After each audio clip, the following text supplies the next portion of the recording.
How far would you go to protect your loved ones? To prove your worth to them? How far are you willing to push yourself in the name of retaining your humanity? What would it take to get you to sacrifice it willingly? Would you hurt others? Hurt yourself? Would you break the heart of the very person you swore to keep safe? Would you break the world? Would you kill God? This is the story of one man as he fights against the currents of his better nature to remain the protector he believes himself to be. This is the story of a mortal as he is pushed to the edge of his morality, as he is pushed to seek punishment against the gods for their crimes against their creation, against him. This is Godkiller Retribution.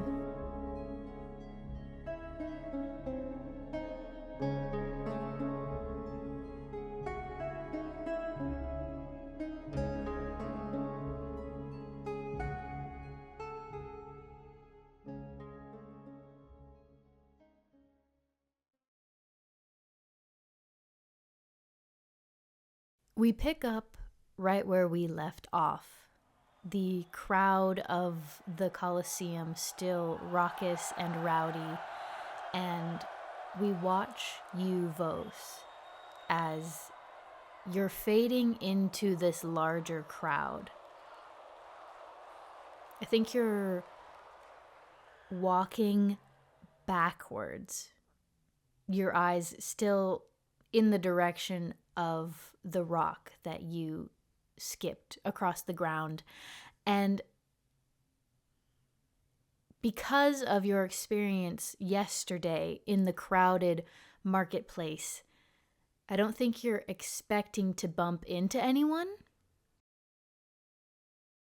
But as you're taking your steps backwards, trying to blend in once again, that's exactly what happens.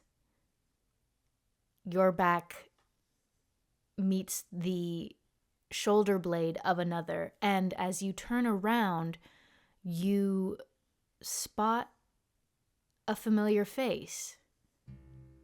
At least 24 hours familiar.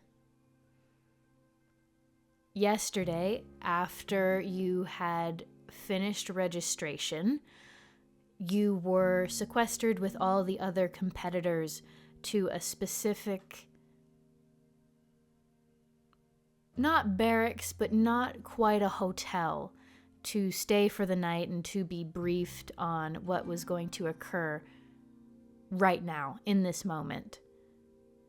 And you met someone, and you struck up a conversation, sort of pushing yourself and pushing the boundaries of how comfortable you feel in this city. Who did you meet? Well, I will just say, beyond this specific person, I was trying to meet everyone. The natural, well, unnatural, passive effect that is the stone. It's an ever-present reality, and I am just thinking about this unnatural advantage and trying so hard to remain honorable among these people who I fully intend to beat. And there's an awkwardness to it, but I systematically go around putting myself into people's fields of vision, inserting myself into conversations, sort of laughing, introducing myself, maybe even trying to make jokes here and there. But I think the person that I tried to talk to the most, probably someone who is on the shorter side with sort of a mop of curly, dark hair, big, bright eyes, looks like maybe a little bit younger than me. But I notice him grab a spear, actually. I notice him also grab a spear, and I see something potentially connective in that. So I walk up, holding mine again like a walking stick, in a way, clicking it very deliberately against the ground, and just made a strong effort to talk to this person about spears, to show mine. And in my mind, we did have a good conversation about it. We did like have a nice laugh, even though that was the only interaction we had. When I bump into this person, I laugh again and I go, sorry, Samuel, well, at least it was not spear tip first, eh? And we see Samuel turn to look at you. He's much shorter than you. He is a man of pirogue descent, so he's a shorter, stockier build. He's probably around 5 feet on a good day. And he looks up at you, and you expect, or is it more hope that he recognizes you?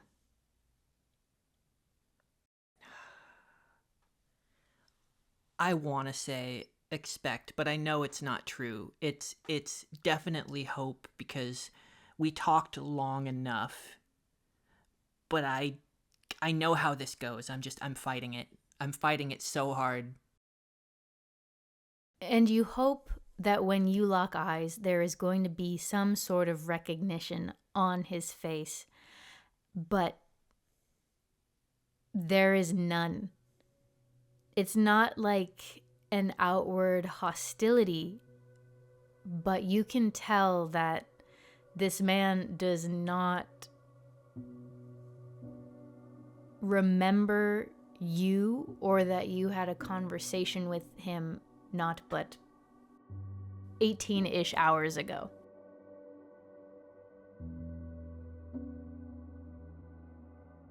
I don't push. I log it, smirk it off, sort of take a few steps away, and instinctively clutch at the place on my poncho where the necklace is tucked underneath. Sort of absent-mindedly, like, yeah, it's still there. And I think you start to drift away from him, and he looks at you like, wait, no, but his protest in trying to sort of see if there's some part of that interaction that he's missing, and like chase after you, gets cut off as you are divided into groups, around 30 people to a group, and led to different points around the Colosseum in, an octagonal sort of circle. And this you were briefed on beforehand. They did explain that, you would walk in, everyone would already be there, the sovereign would say some words, and then you would be split into groups and led to your starting positions in the Colosseum.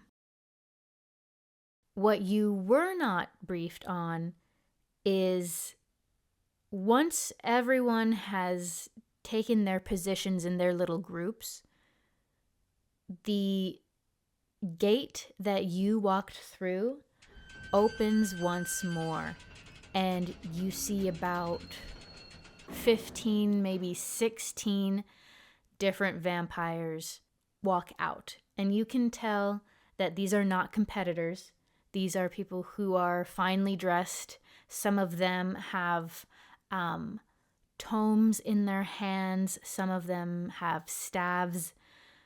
And among them, you see your shining silver star.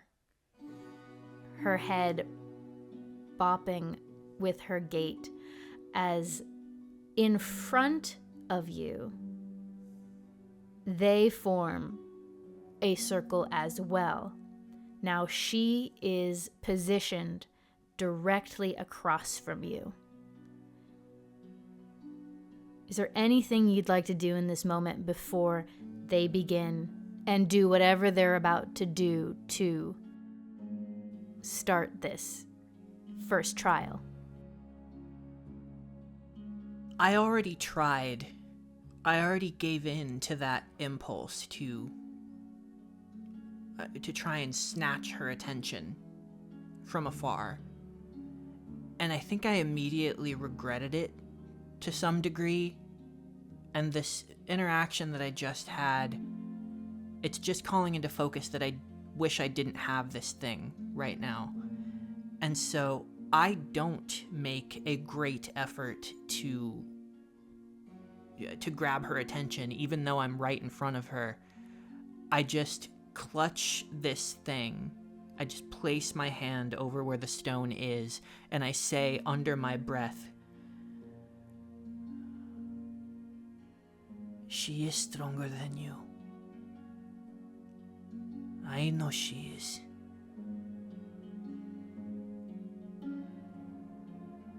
Now, I do want to clarify that when I say directly across from you, I mean she is directly across from you in terms of direction, but she is on the other side of the Colosseum. So it's not like she's right in front of you. And you watch as all of these vampires look at each other and nod, simultaneously lean down and place both hands on the ground, and the ground begins to shake. Not so much that you are thrown off balance or are made unsteady. The crowd goes quiet with the arcane effort that is now being put on display. And you watch as a mighty fortress is pulled from below the earth. Now this fortress, as it were, takes the shape of an octagonal, large, ginormous, much like the shock of how big the Colosseum was. This thing is absolutely huge. 8-sided labyrinth. The walls are easily triple your height, maybe more. And there are no distinguishing features on the outside. You see that there are 8 entry points that match the 8 groups. You get a sense that for whatever reason, this society loves 8-sided things. The shaking stops after about maybe a minute and a half, and all you're left with is this monolith in front of you, the smell of disturbed dirt and earth, and this electrifying feeling of arcane energy now dissipating. Is there anything you would like to inspect and see if you can glean as this giant wall is brought up in front of you? I can't see any indication of what's inside, I imagine. No. Then I feel like I have no reason to think any entrance is any better than any other. I think the only thing that I could even be looking for at this point is any indication that this thing is still malleable. Is it set in this shape, or is it going to keep changing? Ooh.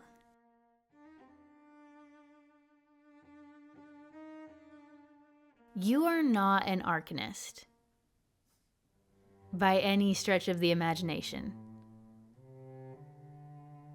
That was always left to her. Even when you were together, she was starting to explore low-level enchantment.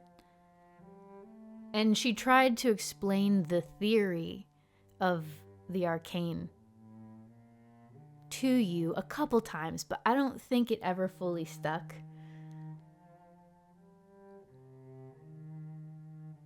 But I think when you look at the concentration on her face before the walls blocked her from your vision, and the demeanor of the vampire in front of you, having finished this incredible feat, the fact that it took so many of them to do this one thing, I think you're able to at least tell that the energy necessary to summon this structure was and is already at the limit of what this, at least this group of vampires, is capable together. So the concept of the interior, whatever it is, will change midway through as you're presumably and going to be inside of it.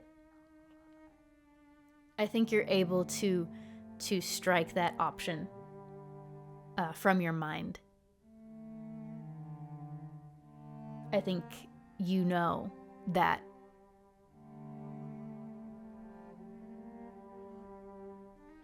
this summoning was it. So you feel confident that you won't have to worry about that. The crowd is stunned for a moment before they go back to cheering on this group who just performed this feat. You hear different names being called out. It seems like certain arcanists have fans almost. They have a following. And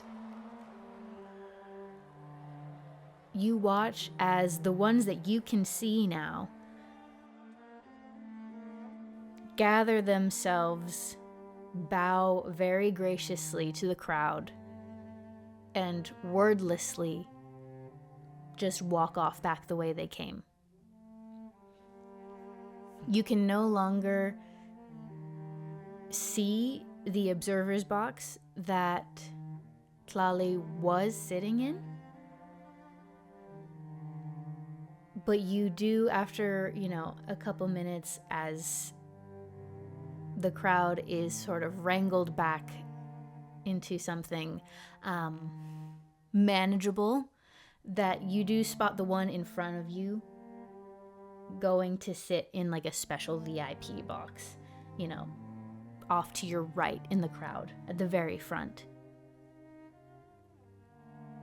There are a couple that do not stay behind per se, but they do perform an additional feat of magic. You see them summoning together a couple of maybe 2 to 3 glowing orbs that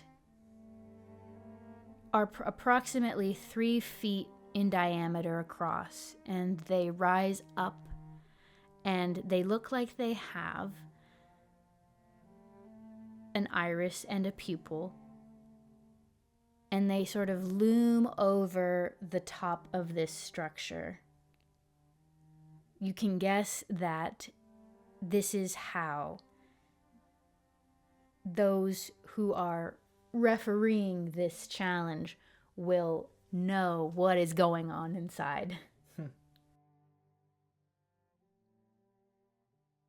And you hear a voice ring out. It is not the Sovereigns this time. It is someone else.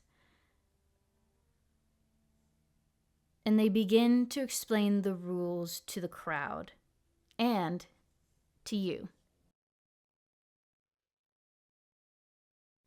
For this test of skill,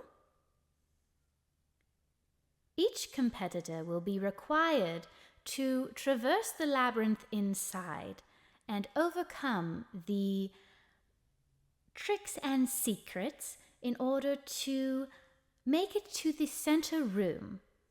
In this room, you will find different emblems in the shape of brooches of the different noble houses of the empire. It is your job, once reaching this room, to pin the brooch of the house that you are most interested in joining and serving onto your person and make it back out of the labyrinth. Now, there are a limited number of brooches per house, so not everyone will be able to acquire the brooch of their first choice. You must pin that brooch to a part of your body that is immediately visible. If on your way out you are spotted by a fellow competitor and they want to be in the house that you have selected, they have the right to fight you for that brooch. Now, again, I will remind everyone that there is no killing and no maiming allowed, but if you are able to disarm your fellow competitor of that desired brooch and pin it to yourself, that is entirely fair game. Competitors will be judged on the speed in which they're able to enter and subsequently exit the maze with a brooch attached to them,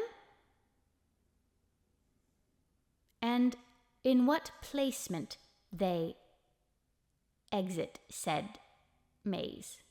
After this test of skill, half of you will be eliminated and be disqualified from running in the next test. So, be fast, be smart. The test will begin upon my firing. Everyone, move to your places. And you see everyone in your group starts to shuffle towards the starting line in front of your entrance point. Do you have any clarifying questions? No, I think I understand it. Yeah.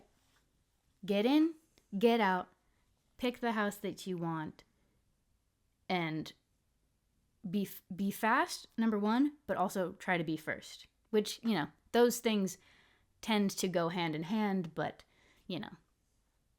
speed and placement are judged separately. Fast and smart, they say. I am one of those things. So, you could not see the voice you heard, but based on where it was sort of ringing out from, you assume it was somewhere near the Sovereign's Observer box.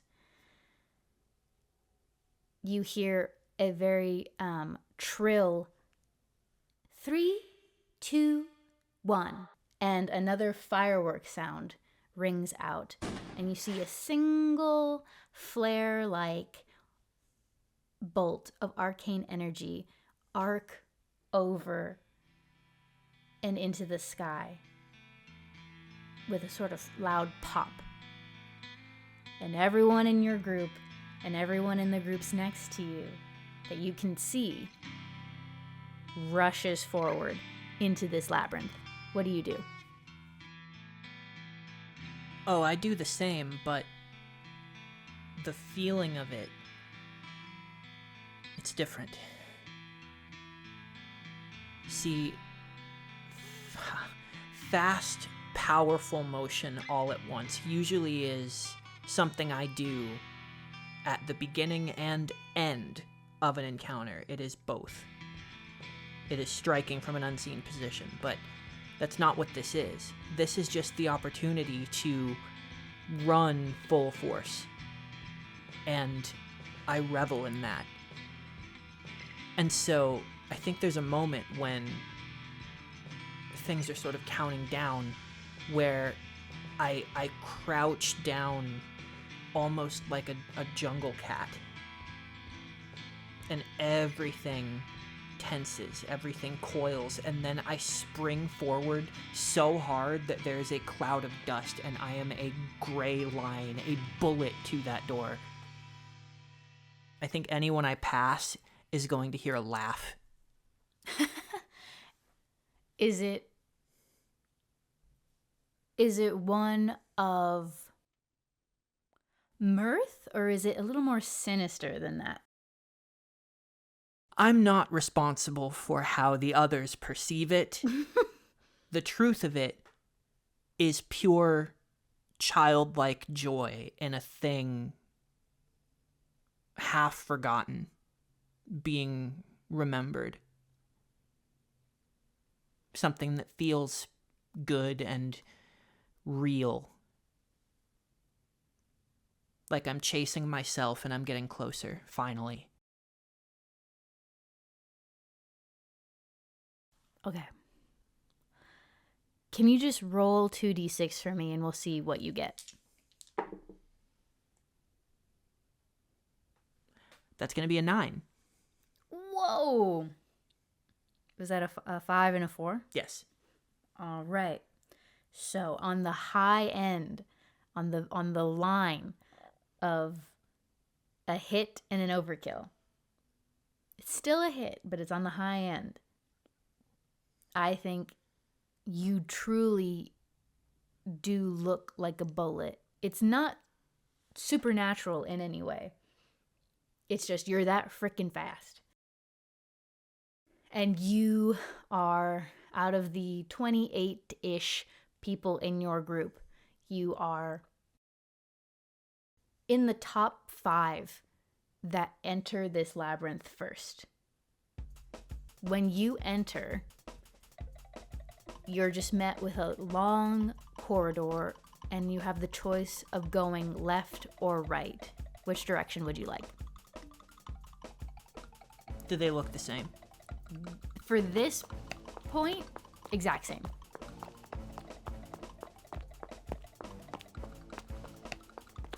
All right, I'm gonna roll my 2 die here, and if green is higher, I'll go left, and if silver is higher, I'll go right. Okay. Right. Right, okay. So you curve right in about half of your other group and about half of the other 4. So 2. Half of 4 is 2. To follow you. And you're met immediately with another sharp right turn. You have to sort of like really lean hard to not bump in to the wall, as it's a sharp right turn immediately after turning right. And you see at the wall in front of you, you can see that there is a lighter piece of stone or metal. You're not quite sure, but it sticks out from the rest of the unremarkable stone of the labyrinth around you. I have a head start. I can afford to go up and see it closer, what it is. So you sprint up to this small, it's maybe about 3 inches by 3 inches square, and you see that it is a shining silver square inset to the wall. There is a flowery sort of design embossed into this metal. What would you like to do as you inspect this? Well, my instinct is that this is some sort of trap. So if I can look around for anything that would support that theory or refute it, that would be what I'm doing. So as you're walking up, or running, I should say, as you're running up, you see this piece of metal, and as you get closer, you're able to make out the detail, and then it occurs to you that maybe this is a booby trap. And so you start looking around as you're running up. You don't spot any seams, you don't spot any discoloration. Have you brought out any sort of light source to aid you? Oh man, I think this is that same instinct as last time you asked me. Because if I can see in the dark all of the time anyway, I don't carry things I don't need to have. But there's something to be said about preparing for a unique situation. So is this a level of darkness that my eyes can no longer handle alone? The Colosseum was lit up. This labyrinth is not. There is no light source built in to the Colosseum to give additional visual aid. So it is like you're just in the mountains where there's no fire, there's no torch, there's no lamp. So it's not difficult to see. It's more that if you did bring out a light source, it would be easier for you to see. Right, I'm not engaging with traps and wires and things normally, so you know, out in the wild darkness, I'm not worried about that kind of thing, so it's fine to rely on my eyes. But I think here it would occur to me that fine hidden details are going to matter, so I probably do have something, but like as small as I can make it. I'm not trying to alert everyone to my being here. A big fire is definitely going to... Well, any light source in this environment is going to be noticeable to the wave of 30 people coming after you. I have to do it. So you light up this light source. I think it's a very small hand lantern, even smaller than the one you had back home. I think maybe you purchased it yesterday. It was like a little trinket almost, but it was functional. And so you just pocketed it and left some coin on the counter. And so you light this and you're sort of waving it around as it gives off a very small sort of radius of light. And you don't see anything. You just see this metallic square. What would you like to do? It's on the wall, right? Not on the ground. Mm-hmm.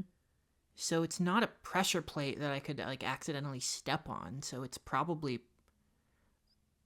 I'm probably supposed to interact with it? Okay. Do you interact with it?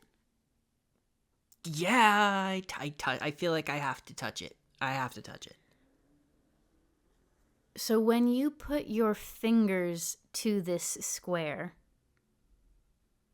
a music note rings out. And it goes... He waits a fraction of a second and then does it again. The metal vibrates under your fingertip as you press on it again.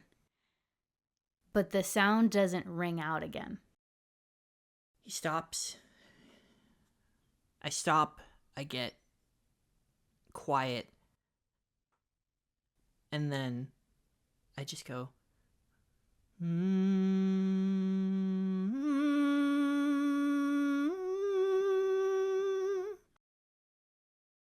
With your finger still on it, you feel it vibrate as it recognizes a correct resonance. But as you continue to move up the scale, the vibration stops. At the second note, it stops. Oh, well then, okay, I'll just stay on the correct one. So you sing the correct note, you repeat it back, and in your mind, you see a left turn arrow sort of in your mind's eye, like a directional sign, and it's pointing left. and nothing else happens. And it is at this point that the other competitors are now catching up to you. This was happening incredibly fast. I think they did not clear the sharp turn that you cleared, and so they crashed into each other a little bit, but now they catch up and they're about to crash into you. What would you like to do? Oh, I'm gone. I'm gone left.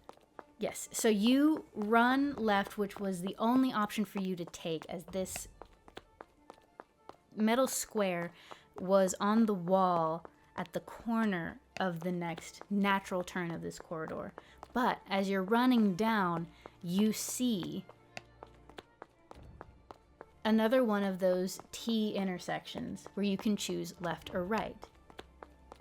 Yeah, and see, now I'm rather certain of what it was telling me, so I go to the left. So you go to the left. I think maybe one other person just sort of doesn't engage at all with this square and just follows you because you're in front. And you're going and you're going and you're on another long straightaway. You cannot see the next turn or next choice at the end of the hall. It's a little too far. And in the middle of this stone corridor now, there's a second one.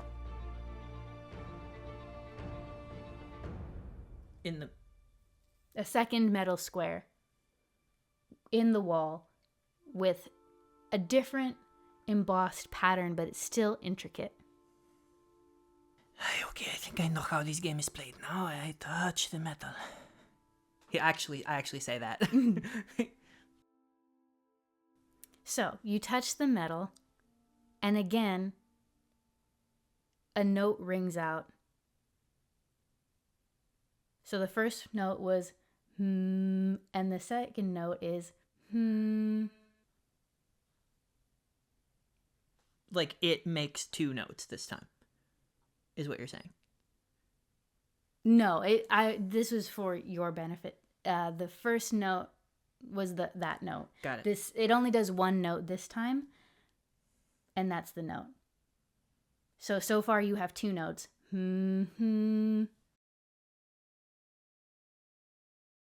This like he almost doesn't stop moving, like when a jogger gets to the crosswalk and like is still sort of going before the light turns so that they don't stop moving. That's what he's doing. So as soon as he hears it, he doesn't even let the note finish.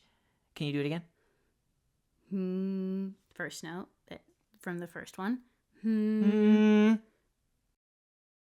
You see in your mind's eye a right sort of directional inclination, which sort of manifests as a right turn arrow in your mind. Yes, thank you, Magic Square. Goodbye, as I'm already gone. And as you're running, you say that. And the footsteps following behind you kind of stop and slow. And then you hear, as you're running down the corridor, a voice repeat the note you just repeated. But you get to the next choice. It's a 3-way intersection now, and you go right. Is there anything you would like to do to try to trip up the person who seems to be on your tail in terms of figuring out the mechanics, because you just kind of revealed them to her? I think this person already knows that, again, like the mechanic here. So there's nothing I can do to make this person think I didn't follow it. I think all I can do is make it seem like, oh, maybe this isn't how this works. So I disappear down what I know to be the correct way. Well, I guess I don't know, but what I believe to be the correct way. But then I do a very loud fake scream in agony, as though I've hit some sort of trap, and I like clang my spear against the wall to make a lot of noise, like something was. In my mind, I don't think I even know what I think the sound I'm making is. It's just like clang, all in the walls. Okay. I'm going to say that works. In the heat of the moment, this person was following you because you were in first, and then saw you interact with this thing, and is just sort of taking on faith that you're still in first. You must have figured it out, so I'm going to do what he's doing.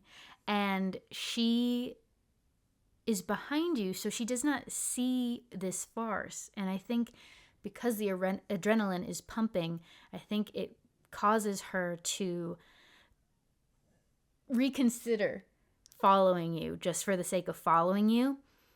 And you hear her footsteps run and skid, pause for a moment, and then continues straight instead of turning right to follow you. So now you're, as far as you know, you have a couple seconds of being home free before anyone else catches up to you. So you're running down, you're still running. You come to another one. You touch it. This time it does let out 2 notes.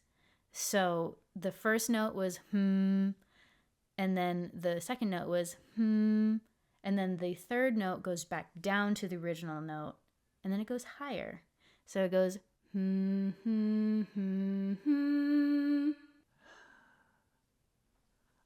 fully having fun at this point.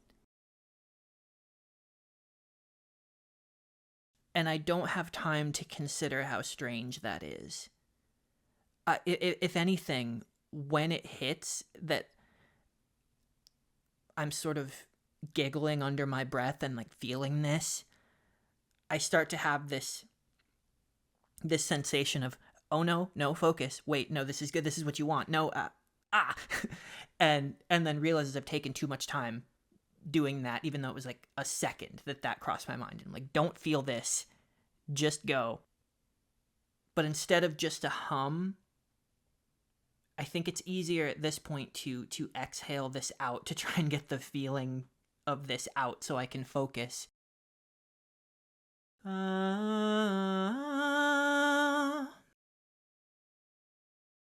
we cut outside of this labyrinth. We cut to Tlali as she's leaned forward, watching intently. We see that these arcane eyes are swirling around, and there's sort of like a mist above it all that is displaying what these eyes are displaying, so that the crowd can see into the event and not just be waiting for people to come out for 10, 20, 30 minutes, however long it takes. So the crowd can see what's going on.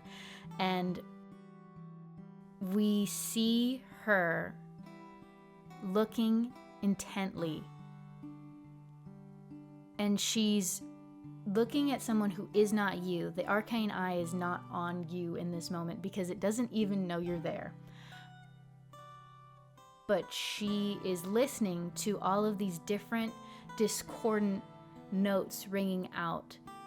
And then she hears those first notes being sung in the correct order, as if by someone who knows them.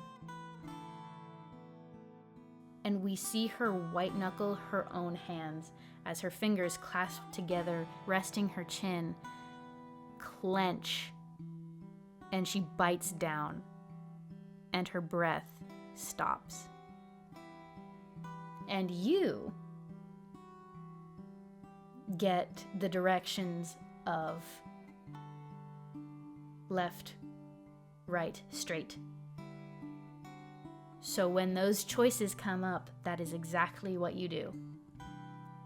And this goes on for maybe 4 or 5 more squares. The next turn that I take, I skip a rock down the opposite direction. And I think someone else now. Someone who just figured out, based on their own musical prowess, the mechanics of this sort of, the answer to this labyrinth, was starting to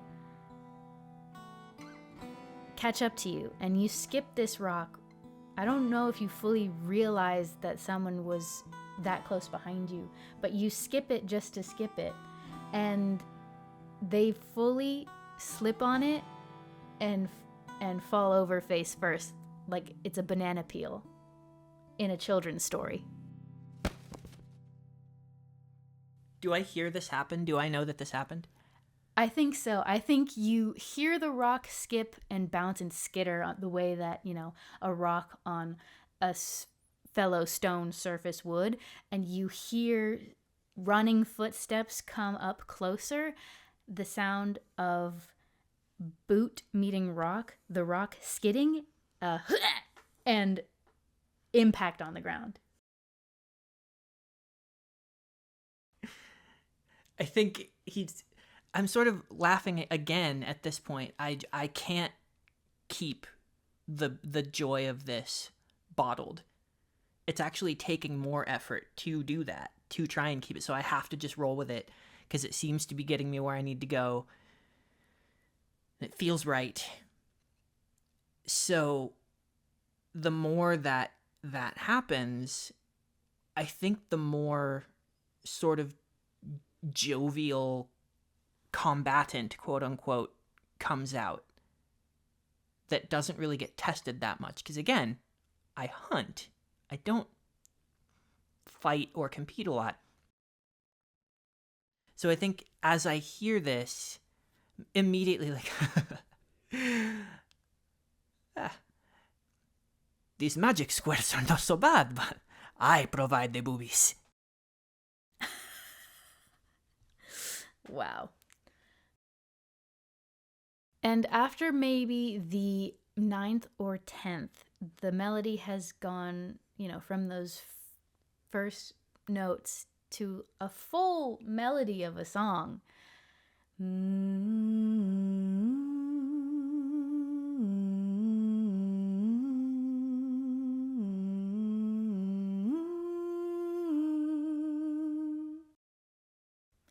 You make it to this center room that was mentioned at the start in the debrief of the rules, and you see laid out beautifully, there are enough brooches for everyone, but there are not enough brooches for everyone to, in theory, choose the same house if everyone somehow happened to do that.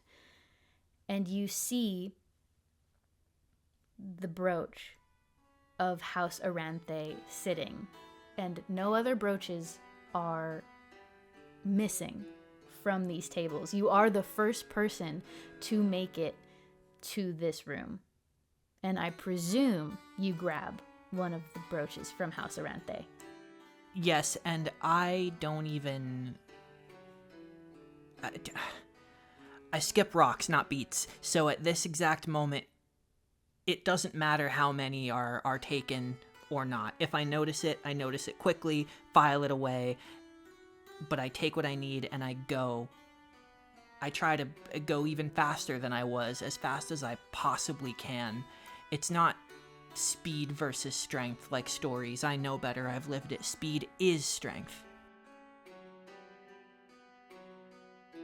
And an important question to ask you is, do you go the exact same way you came? Are you going to retrace your steps and do the directions in the opposite of the melody?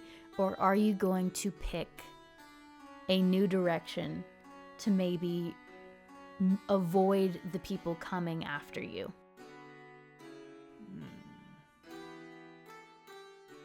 I do think there is a big part of me that is empathizing with these other people. I feel bad that someone has to lose, and more people will lose if they fight me. I also cannot deny that at this point, I am first, and I want that. Going back and fighting people, it's going to eat up time, and other people will get here.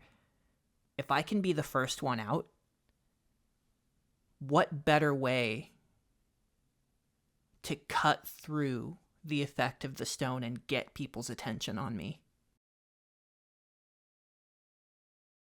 Now, there is a high chance that you will encounter someone on the way out, because right now that question was only factoring in the people in your group or the groups directly next to you who might encounter you as they're finally making it. So another important question I have to ask is, do you purposefully lean in to using the shard to hide yourself in the event that you come across someone as you are trying to leave? Absolutely not. I want to know if I'm stronger than this thing. I also really, really need to feel like I did this on my own, as best as I could. I meant what I said to Etuvar. Hunting a creature is not a competition, it's a utility. Using a tool for an important utility is not dishonorable in any sort of way. But this has to be me. These people didn't sign up to fight. Well, if Etuvar speaks true, a god. Okay. So, you pick a direction. I don't think it matters which one, as long as it's pretty maybe opposite or adjacent to the way you came. And you're moving back through, and you hear the last note of the melody being sung out ahead of you, which means there is someone in front of you who is trying to get to the room. And you're running that direction. And I think you're going so fast you have no choice but to not be stealthy. So they will notice you on your approach. They will see you, and you know this, because it's happened to you before in the mountains when you've had to run or reassess the prey you were hunting, and you moved a little too fast or made a little too much noise, and that animal spotted you and chased after you. I think about what I did on my last hunt. If it ain't broke, can I try to, without losing momentum, roll under this person's legs?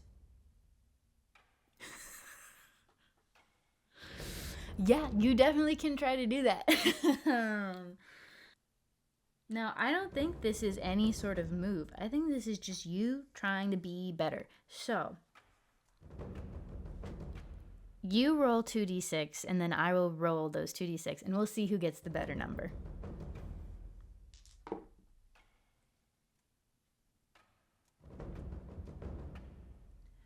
Four plus 2 is 6. Okay.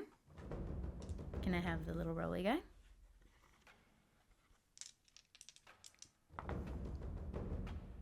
Oh. 4 plus 3 is 7.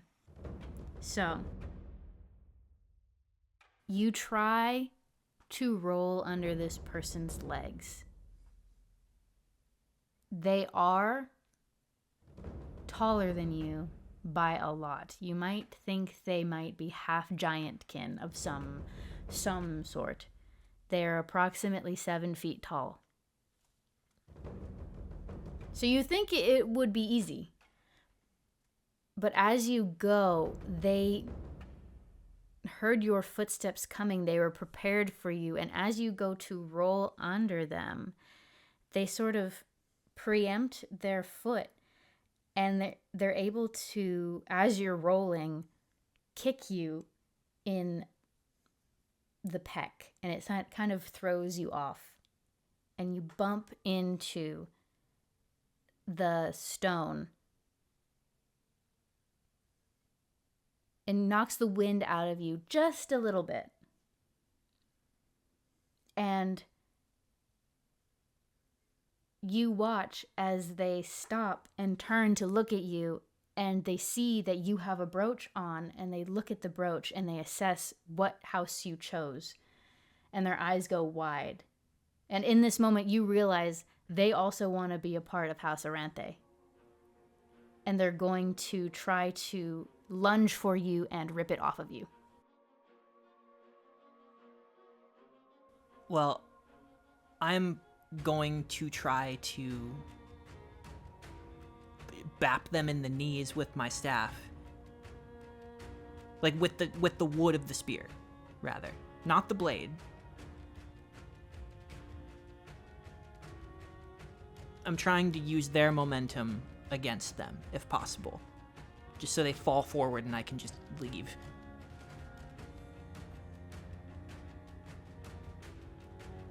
Now, this will do them harm, so I do think this technically does count as inflicting violence.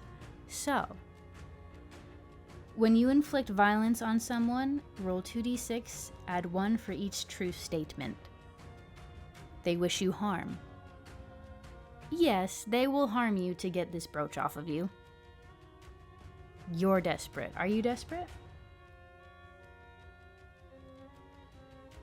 It depends on what we mean. In my mind, I still have the advantage. I'm thinking in a straight fight, I'm just gonna win. And that's really, it's based on very little. I don't fight people that much. But I don't feel desperate. I'm desperate to win, but I'm not desperate in the sense of I'm losing.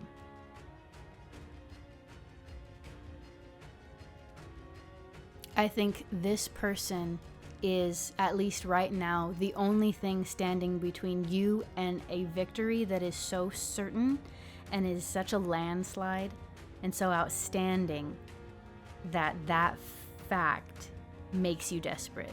Yeah. So I will say you get that. So right now you're at a +2. Finally, it's personal. It's not personal between you and this person. It's just the event is personal. So I'm going to say no, and you remain at a +2. So roll 2d6. 3, 4, +2, 6. Interesting. On a miss, 6 or below, the opposition seizes on a flaw in your approach. Suffer 2 strain, and the GM will describe the corner you're backed into. So I believe this is the first strain that you've taken. Yes. Okay. So what happens here is you go to sweep the legs by kneecapping this person. And this person is very large. So I think they are used to people smaller than them going for the legs. That's like kind of a fighting 101 sort of thing for them. And so they're able to dodge out of the way just in the nick of time. And you're still on the ground, though I think you've lunged up a little bit to try to pull this sweeping maneuver. And the way you suffer this strain is they just lunge downward with their hand out and slam your head against the wall. So you're dazed a little bit.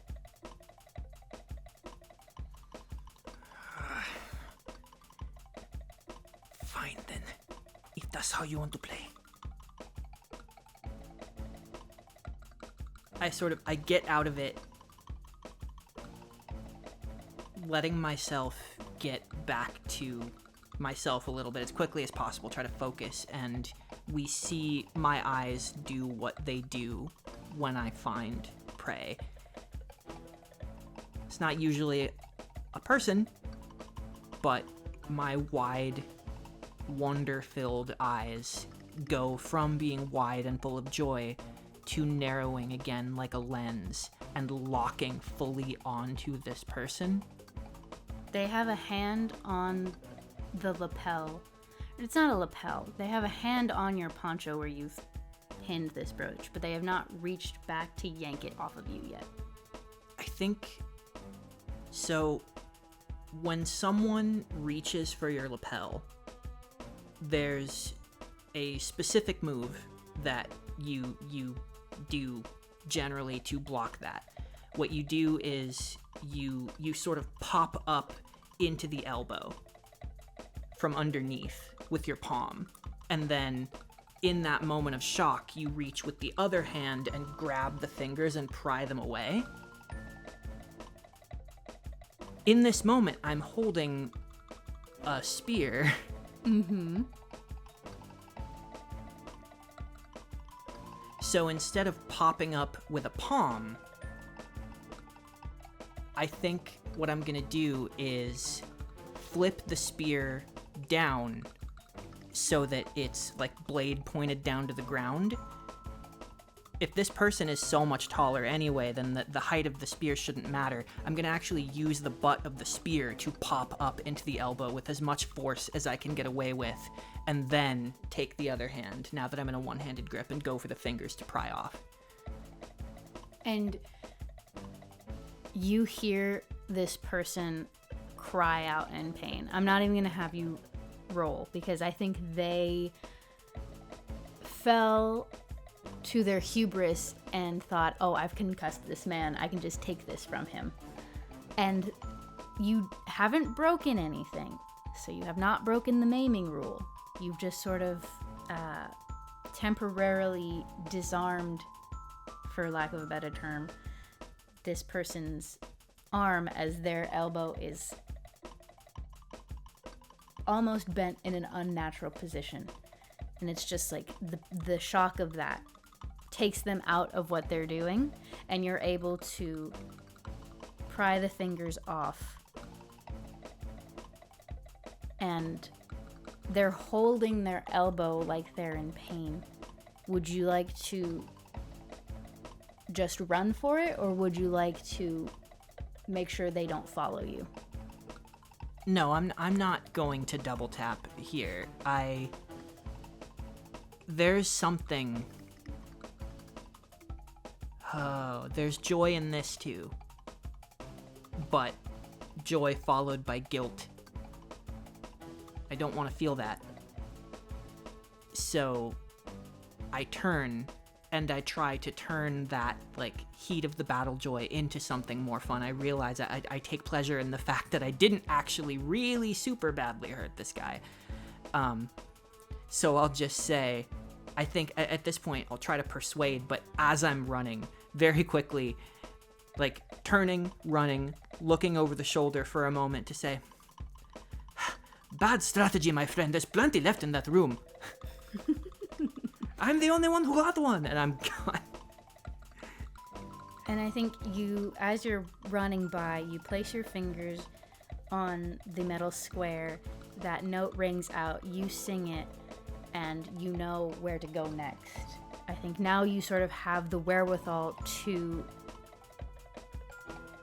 use the passive effect of the shard to your advantage, and you're able to reverse sing the melody at each point and make it back out of this labyrinth.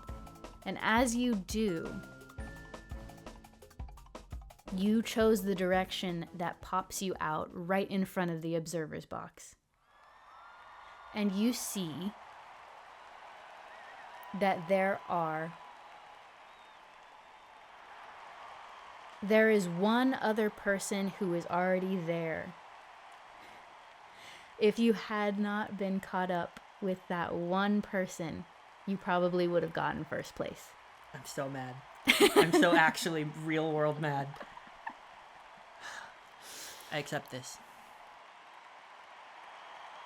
But there's no one else at this point. There's no one else being lauded as having finished. You see that this person, you don't know where they exited. They are a short-haired feline person, an Inguka with black curly hair, curly fur all across their body with these bright yellow eyes. And you see that they have been given a sort of like ribbon that they've pinned to their little jacket to signify that they have finished and what place that they finished. And they're the only one who's getting a ribbon pinned to them.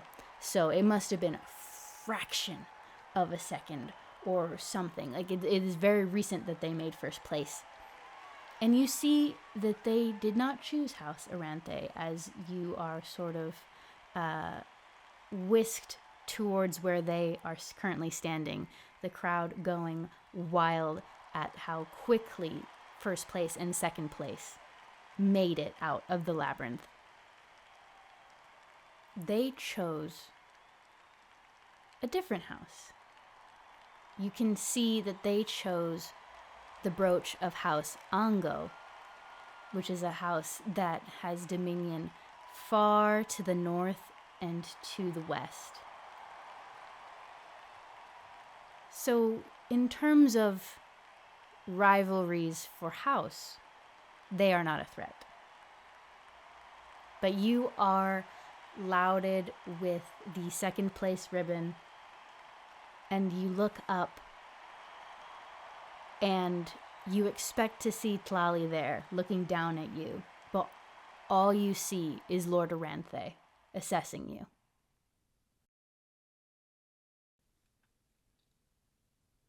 Perfect thing in your head goes, "That was good. That was very good."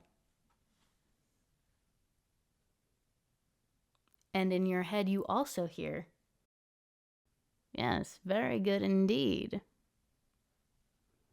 Going to have to watch out for that one, though. One who chooses violence when it is not necessary.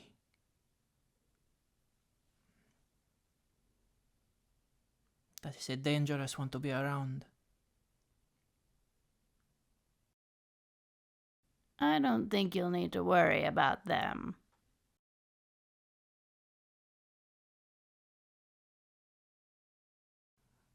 They're here. They're not going to die here. They will move on and take that terrible perspective wherever they go.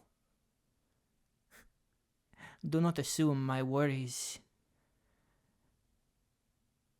have the same boundaries as this edifice, gesturing to the Colosseum. If I did not care for the rest of the world and its people, I would not be here. And now my eyes unfocus again.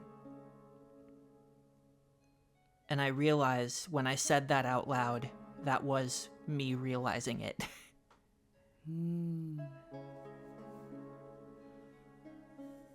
You don't get a response to that, but you flick your gaze over to Etuvar, and he's smirking at you.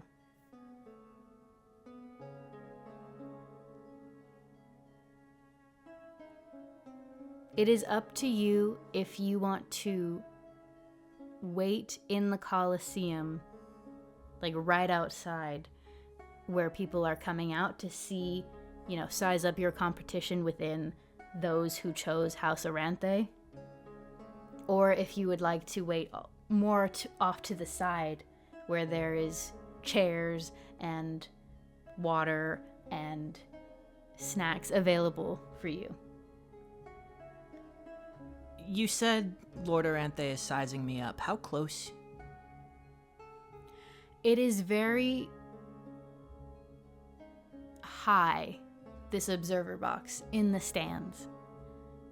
But in terms of like direction, you are right under him, essentially. So you can crane up and look at him directly in the eye and have a pretty good look at him, as you did when you first entered this Colosseum. But he's just looking at you, and he's not really giving anything away.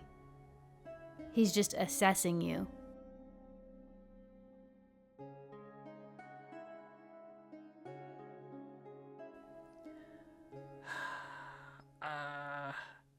Yep, no, I'm doing it. Okay. Small town mentality takes over. I smile genuinely and broadly, but this is very much deliberate. And I look up and I put my spear fully away and cross my arm over my chest and bow deeply and come back up and really call into the crowd. Thank you, my lord.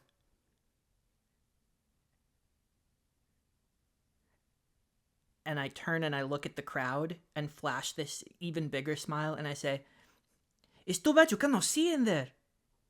My compliments to whoever designed it. It's very fun. And I think there is, especially in the crowd that is right in front of you, there are a couple of confused faces, but a lot of chuckles that you gain from that. And they sort of quiet down as they laugh, and then the applause picks up as they're amused by that statement. That it was fun for you.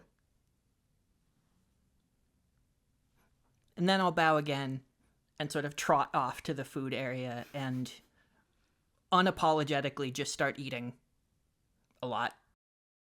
And before you trot off, your gaze flicks to Lord Aranthe one more time, and you can see that he's very subtly brought his hand over his chest as you had did.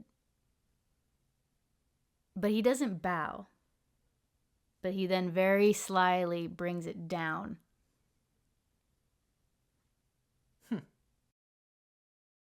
I don't know what that means. That's just going to live in my brain and now. You're not supposed to. Yep. Woohoo! That's going to live in my brain as I am shoving aged Gouda into my face.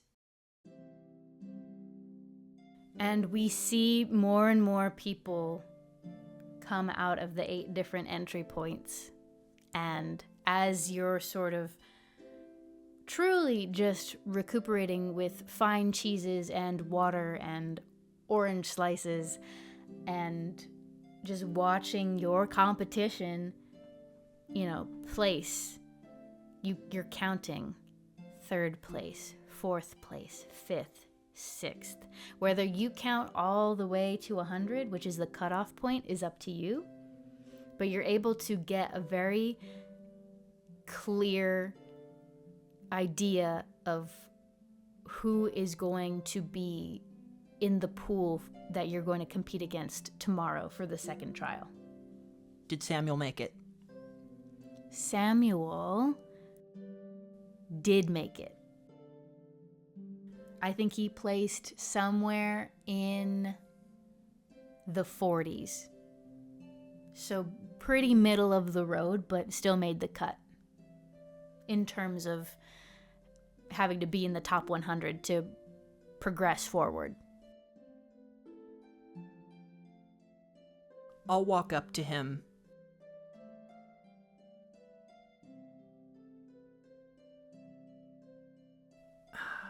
and just start over.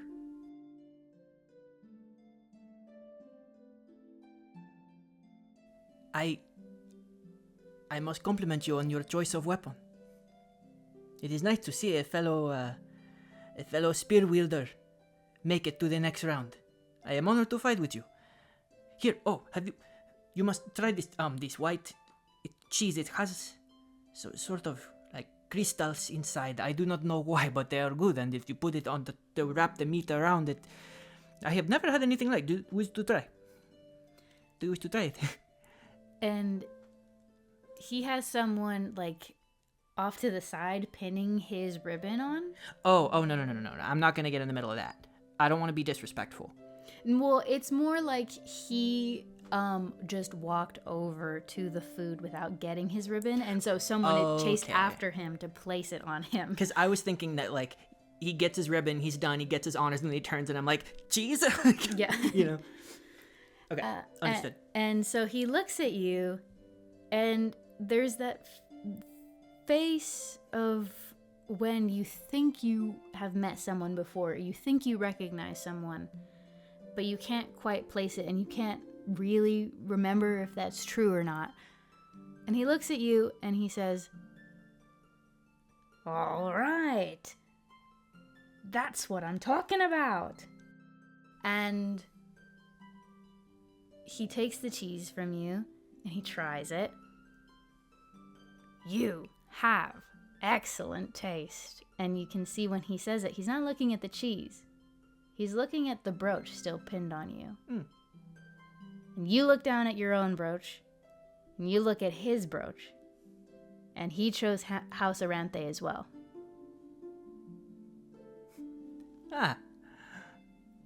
Well, I hold up a like cracker with the cheese on it, like as if to toast with it, almost like we're gonna clink crackers. There you go. Well, no matter how this whole thing shakes out, I shall hope to have made a new friend today. Come, tell me, where do you hail from? And I'll just sort of like fade into the distance, just starting over, hearing things that I know I heard yesterday, but I don't mind. Momentum, patience. It will be okay, I think. Not meaning for Etuvar to hear it, but he does. And as you say that under your breath, and as you walk off with Samuel, we fade out on the end of the test of skill for this first day. Tlali, to your knowledge, does not return to her seat in the observer's box. You don't know where she went. You don't know when she left. And you're sort of congratulated amongst the, I would say, amongst the top 25 competitors. At the end of the day, the Inguka, who came in first place, whose name you soon learn is Army, A-R-M-I.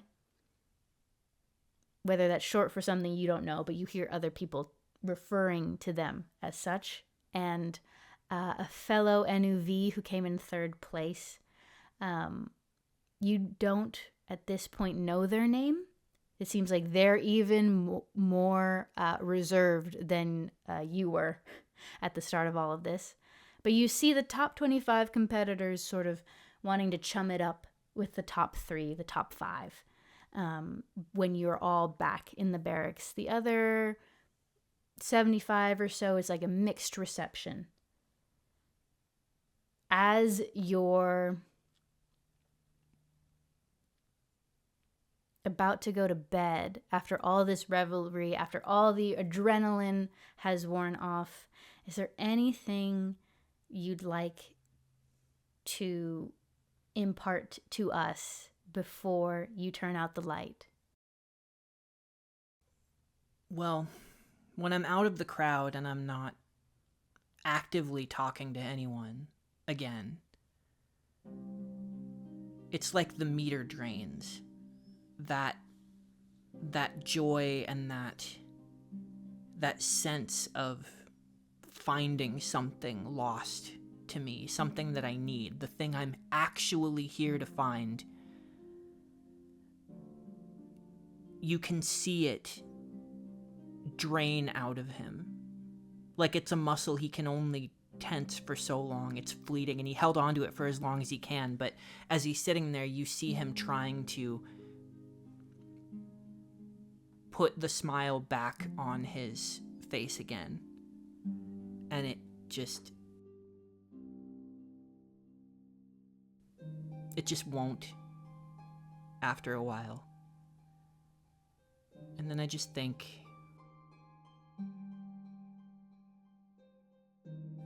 I will find it again and again.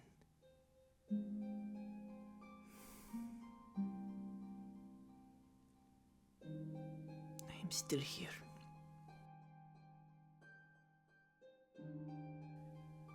I am still here.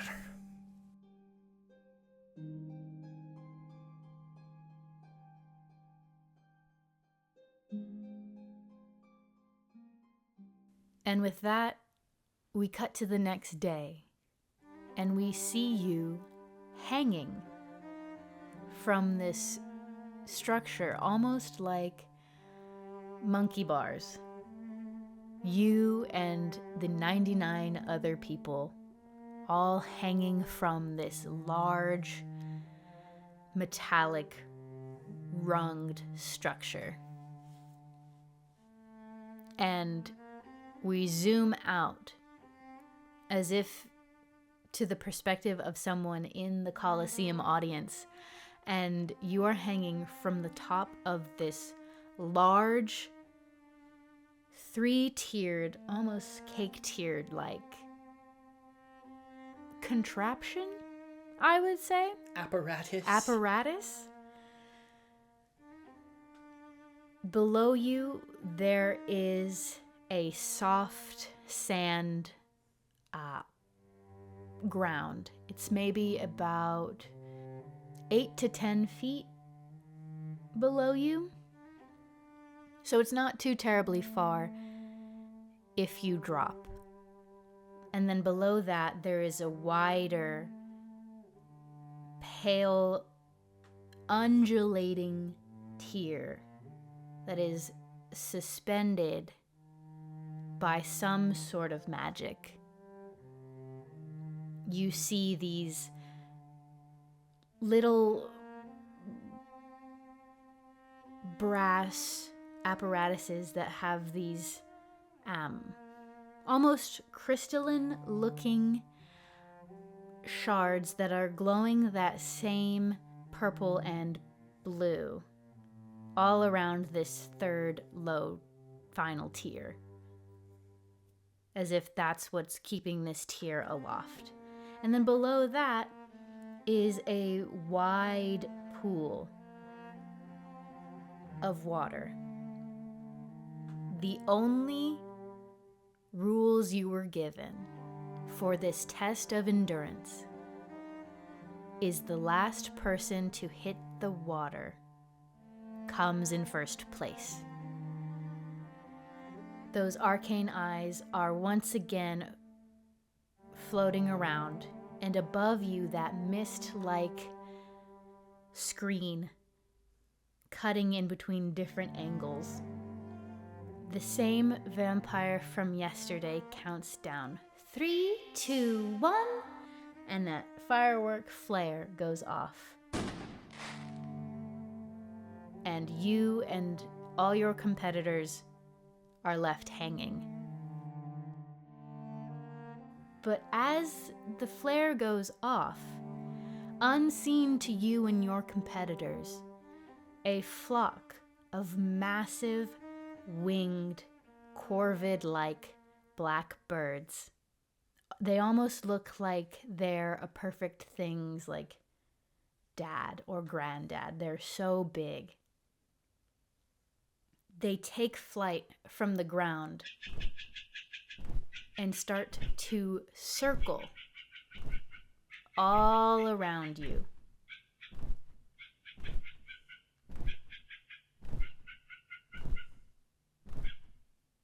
I'm going to have you roll 2d6 to determine how quickly or how slowly your endurance begins to wane. Before I roll this, I just want to say I am picturing something familiar. I think if all the other competitors are surprised when these birds show up, there's a smirk. And I remember a particular hunt, sort of hanging off of a cliffside, of a cliff face, waiting to strike this large bat-like creature that doesn't have traditional sight but can hear the slightest movement. So I had to wait. There's something I didn't know. Maybe I even discovered one of these creatures had invaded the area nearby and was disrupting the hunting grounds. And so I didn't know that much about it, but I realized quickly that, I had gotten to its nest and then I had to hold still until it fell asleep. And so this reminds me of that. So I just close my eyes and try to be still. And I'm going to also give myself a little more leeway because in this moment, I am allowing the shard to do its work. So if I squirm a little bit more than I want to, I'm not trying to stop the shard from doing its work.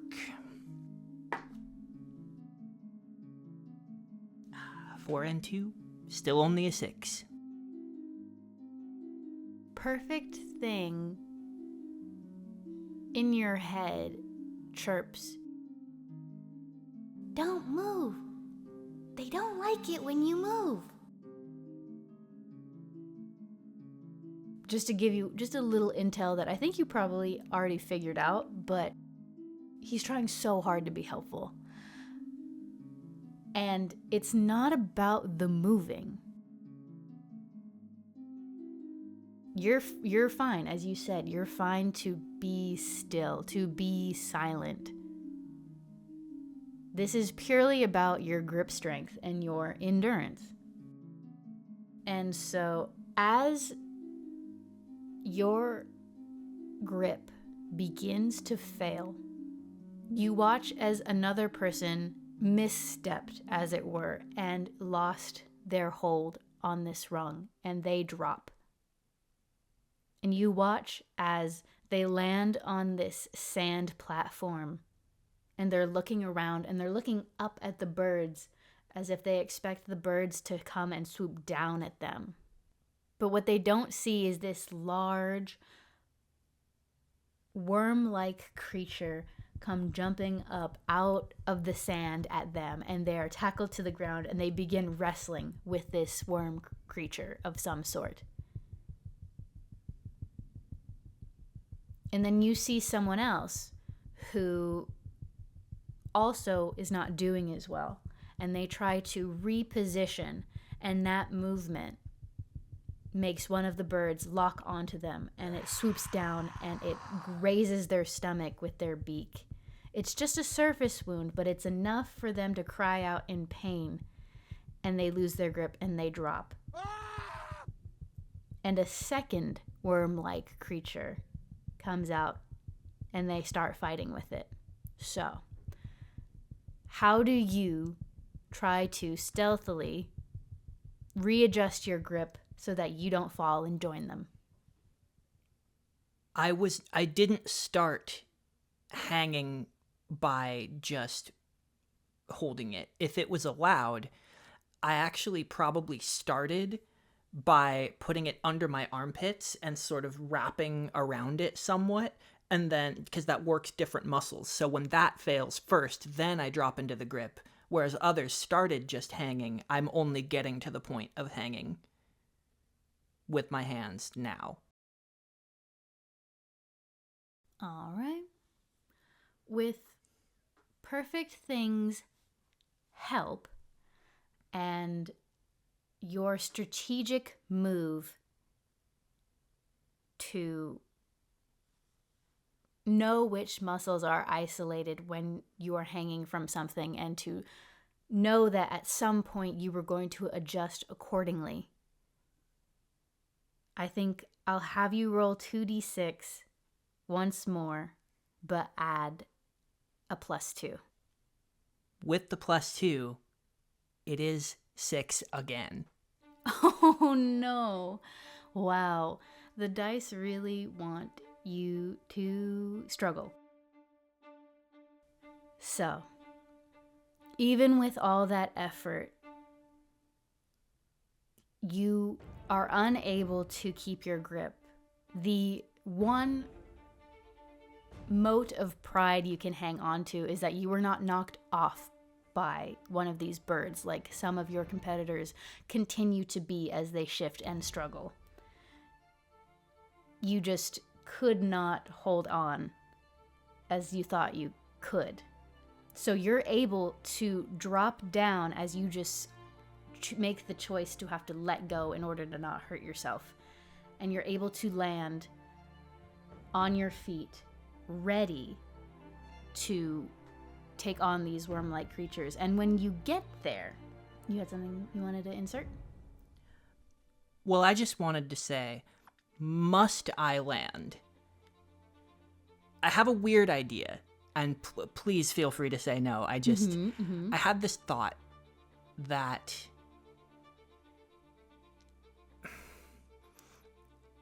I'm coming into this thinking these are people who are trained warriors. They are fighters. And that puts me at maybe a disadvantage. But I have functional strength. I am a hunter and a climber. I know how and where to fall, and I can maybe have ideas of how to position myself that other people just wouldn't have trained for. So I had this weird thought that what if when I fall, I swing my body in midair so that my trajectory aims toward the actual side poles holding the rung up, and I try to grab onto it like a sloth wrapping around a tree before I fall all the way down. Okay. Yes. That is very interesting. Okay. I think this is a split second reaction decision. So I am going to make it fall under acting impulsively. Oh, yeah. To sort of be able to have the strength also to, as you're losing your grip, swing yourself and propel yourself far enough to make it to one of these poles. So, when you act impulsively, describe the emotion that drives you and answer 1. The GM will tell you something you didn't notice until now as they answer the other. What advantage do you seize? What trouble hits you hard and fast? So this, as far as you know, is a completely legal move. All they said was last one to the bottom wins. So, what is driving you in this moment? Is it pride? Is it desperation? Is it her, thinking of her? What, as you're making this choice of I have to not fall and join my friends in the sand, what are you thinking? I'm thinking her eyes are on me. I don't know what she thinks of me anymore. But I know that she is judging my worthiness to join her in this world. And I know deep down that a lot of these other people, maybe all of these other people, again, have a specific advantage over me, and I have a very different advantage over them, one that I was trying not to use. But I think in this moment, as I realize I'm going to fall, it is an impulse, but it's also a light bulb moment where I go, wait, where I come from is not a disadvantage. How could I let myself think that way? So what's driving me in this moment is let me show you what I'm bringing here. Let me show you where I come from, because it's still out there. It's still in the world. So I suppose it is pride for where I come from. And you're able to do it. That is the advantage that you seize, is that everyone sees you make this move and save yourself and cling to this pole. And you hear a bunch of gasps ring out. And you're facing away, or at least away enough from the observer's box that you can't see her. You can't see what her reaction is. But you know that everyone saw what you did. And based on the gasps, you can assume that quite a few of them are impressed. The trouble that hits you hard and fast is that because everyone saw you, that also means that those birds saw you. And so two are going to now swoop down to try to knock you off as you hold on. You have a couple of options. You can either sort of just stay still and take the hits and hope that the passive aura will take its place once again, or you can try to see if there's any way that you can lean into that power and make it take over faster so that the birds lose sight of what they were even swooping towards. You had 2 strain yesterday. You slept and tended to your wounds. You are now down to 1 strain. If you take both hits, you'll be back up to 2 strain, just so you know. If you have a different idea, let me know, but those were the 2 most immediate options that I could think of. This thing I'm on is metal, right? Correct. It's gray, I'm gray, everything I'm wearing is gray. I'm going to try to make myself more parallel with this thing, if possible.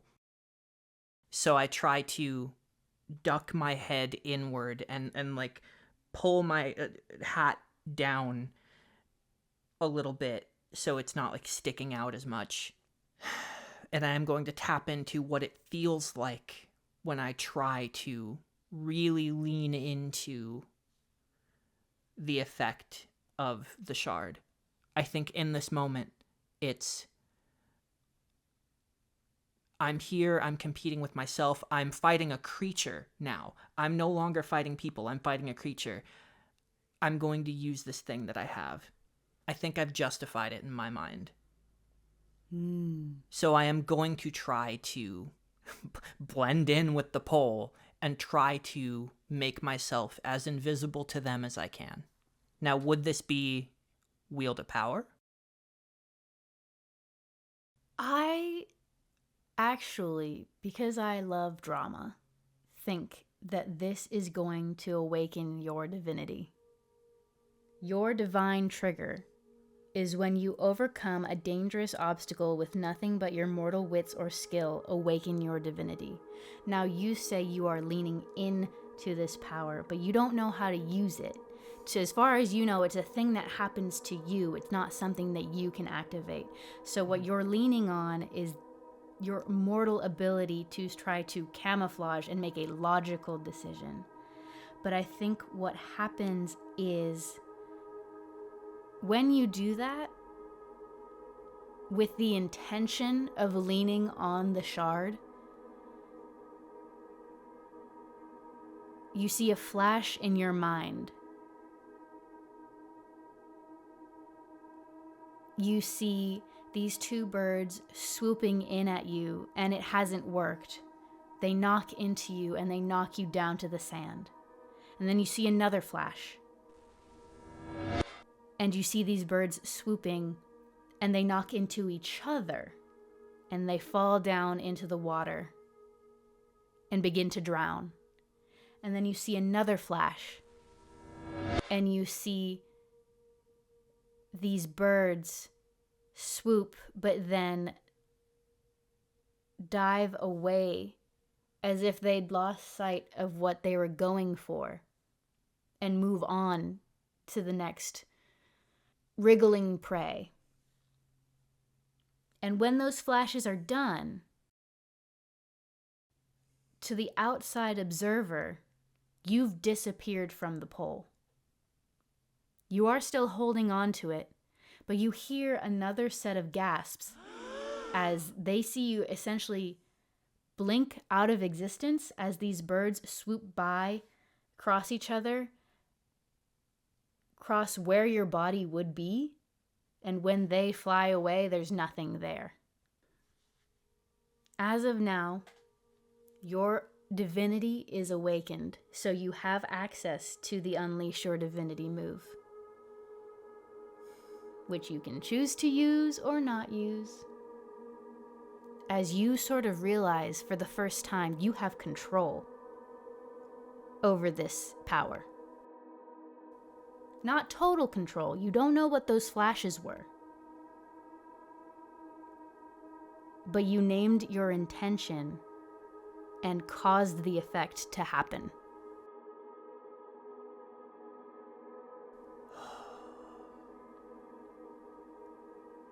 The words are just ringing out in my mind. The possibility that it's me. But I can't confirm it. So I try to put it out of my mind, and I just try to tense myself. And I think I'm actually more comfortable in this grip than I was with straight hanging.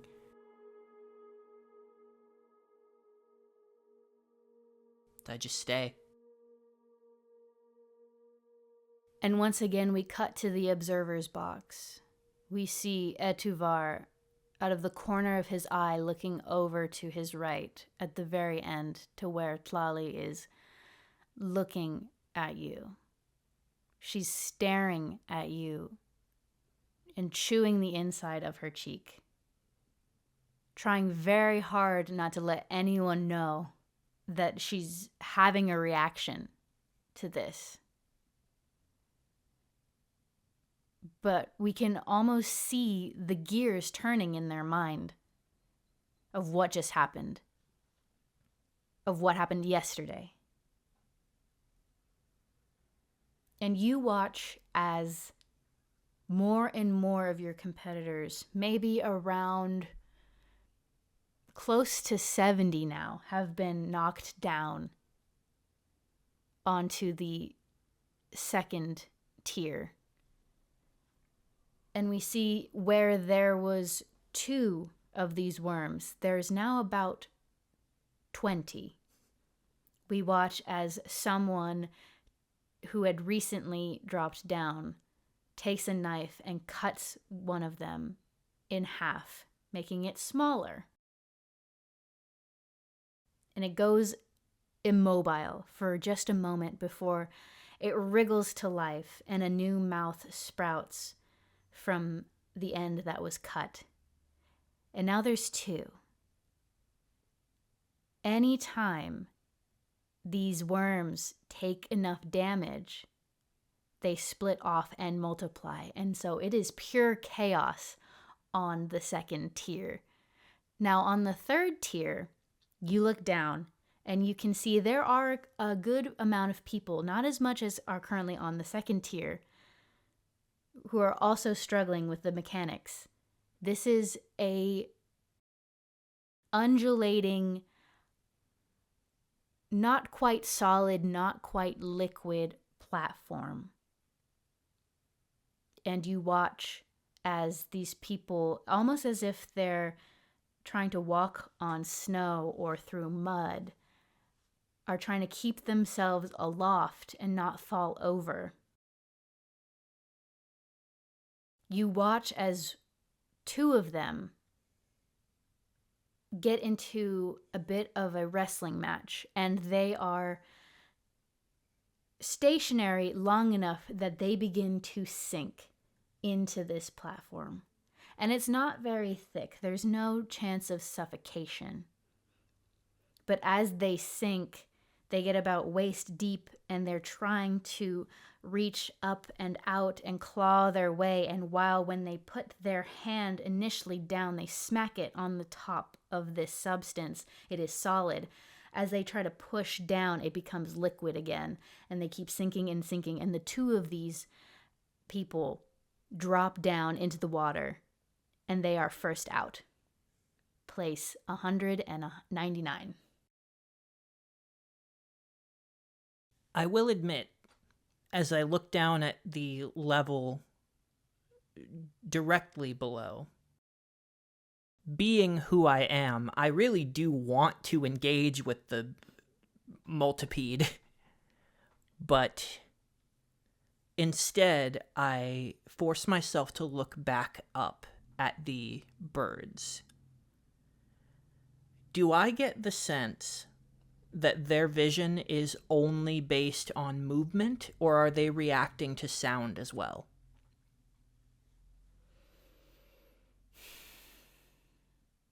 You watch as the few remaining people still hanging from this structure sort of start breathing heavy or making grunts of exertion, but still not really moving that much. And the birds don't really react. You think, based on this, that they are purely sight-based. Once I realize that, I also realize there's no point in winning if no one can see me do it. So I have no frame of reference of how to become visible again. I can only use the tools that I have, as ever. So I just begin to, as loudly as I can, again try to exhale some of this pent-up energy. And you just hear, la la la la, la la la la, la.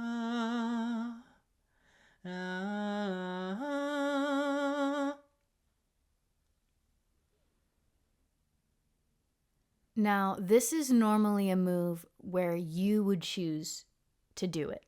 But because Vos has no reference on how this works as the nobody origin,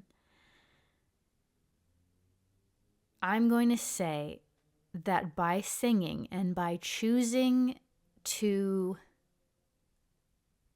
become visible again, you are unleashing your divinity. But as you sing out and you'd call the attention back to you and become visible again, you accomplish one single brilliant feat with one side effect of your choosing. And because you're allowing me to take the reins on this, I'm going to say that it is obvious to those in the know. As you sing, you watch as everyone who's currently hanging, their face goes blank. And what we see is that they only see one possible future as it relates to this test of endurance. And it is that you are the last person to hit the water. And almost as if by command, one by one, they all start letting go to join everyone else in the sand. I scan the crowd for Etuvar while this is happening. You kind of have to crane your neck as you look back at the observer's box. And even from this distance, there is a darkness around him. You can't tell if he's angry or if he's concerned, but it's not a positive emotion as he watches this. I lock eyes with him, and I think at him. You saw what everybody else saw. Take a moment, look around while you can. Who's here? Who's interested? And meet me later. I'm still holding you to our deal. And as your divinity becomes dormant, all you hear in your head is a somewhat panicked sounding, all of them.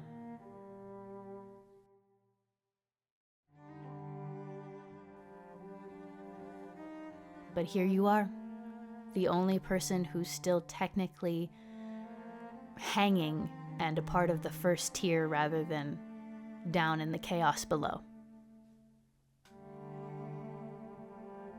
And you are so comfortable in this specific position, hanging almost as if you're hanging off a tree trunk, you know, waiting for that bat creature to go to sleep, that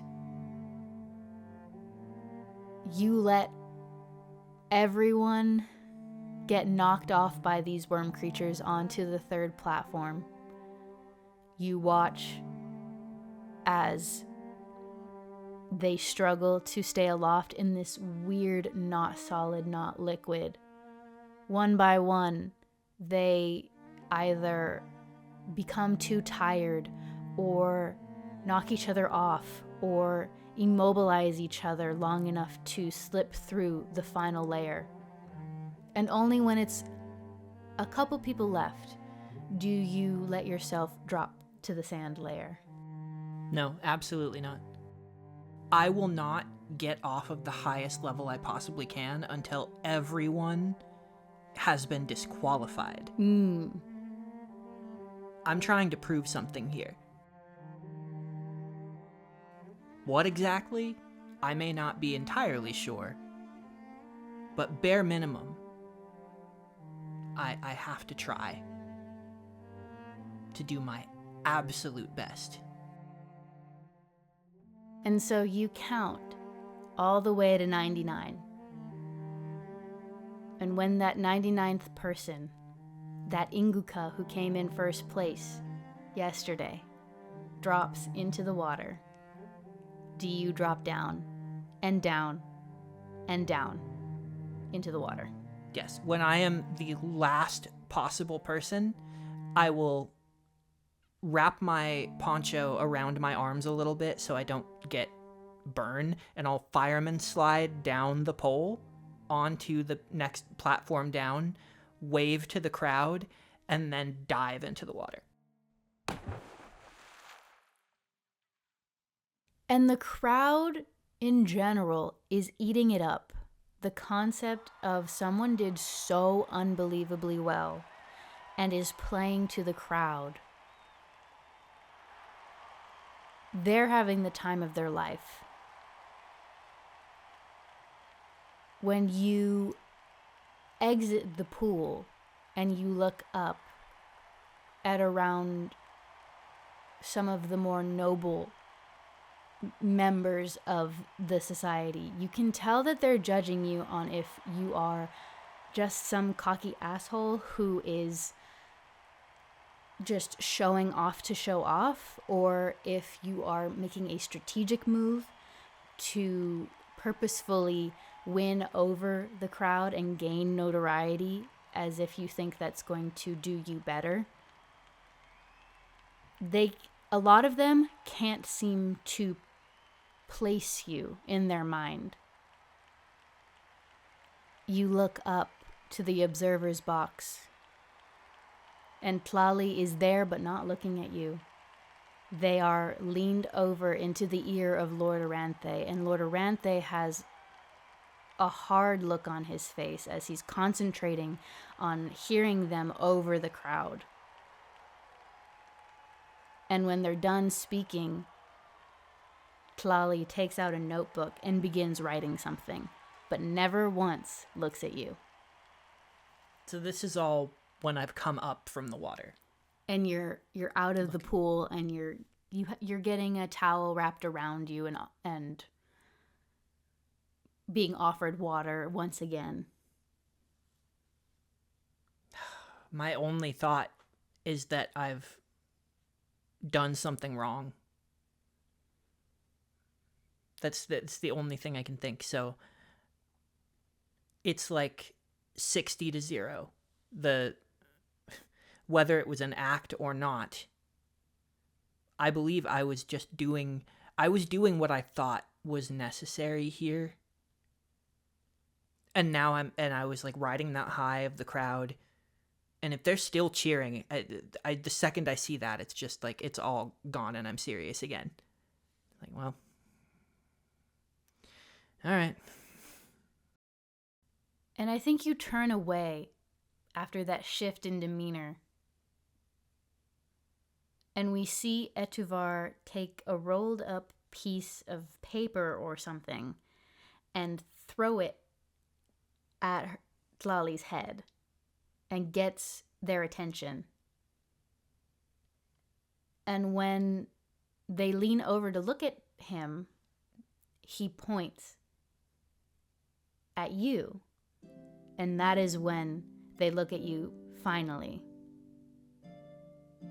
And they know you better than anyone. They can see that in your body posture, something has changed from that bravado. And we see a small smirk at the edge of their mouth before they sort of nod their head and sort of tip it from side to side as if they're considering something. You would expect Etuvar to be in your head in the following day to come, as day turns to afternoon, to evening, to night, to morning, but he does not say anything to you. Perfect Thing, however, wants to know all about what you did, how, why, everything. A childlike curiosity to a power they could never understand. I don't know how exactly that happened.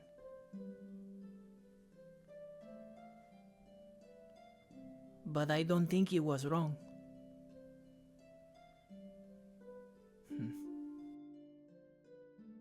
I just thought in that moment this was... it was a tool, not to be used against anyone.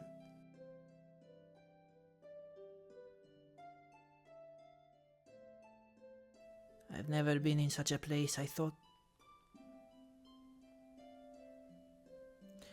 I needed to prove myself to these people who I cannot just meet.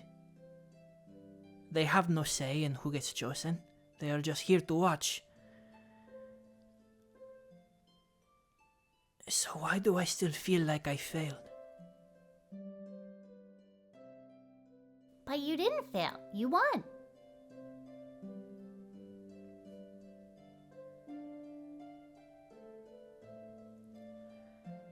Well, I'm glad you think so. I am not so sure. I am sure that I will win now. In simplest terms. It does not mean I will get what I want. What I want is not the only thing that matters here. In fact, it is quite low on the list.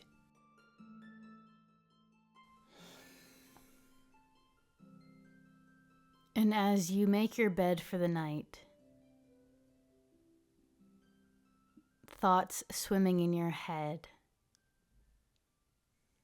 Did I just do the right thing?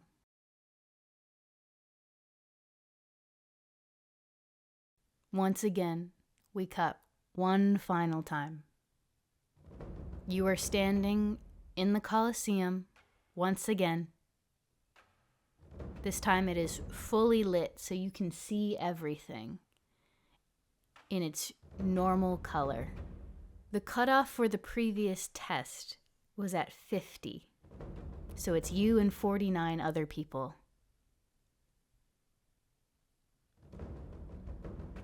The final test. The test of strength. Of combat prowess, as you are to be potentially chosen to be a bodyguard after all. The rules remain: no killing, no maiming.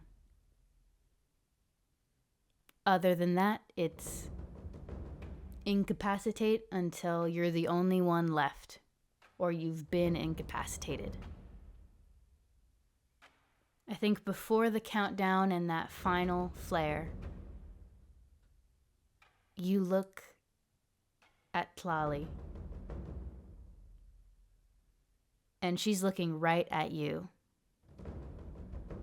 And for the first time, she gives you a little smile.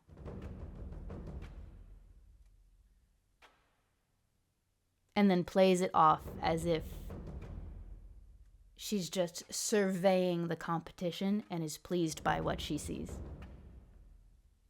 Once again, I reach up to my chest where something should be dangling. And we're taken back to the previous night. As I lie there, trying desperately to fall asleep, until finally I'm pleading with Etuvar to come speak with me, and when he won't,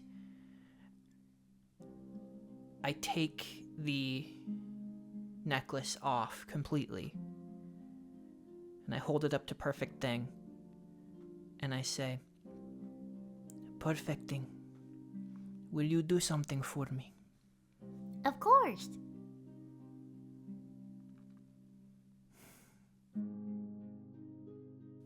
Will you hold this in your mouth? Do not let anyone see.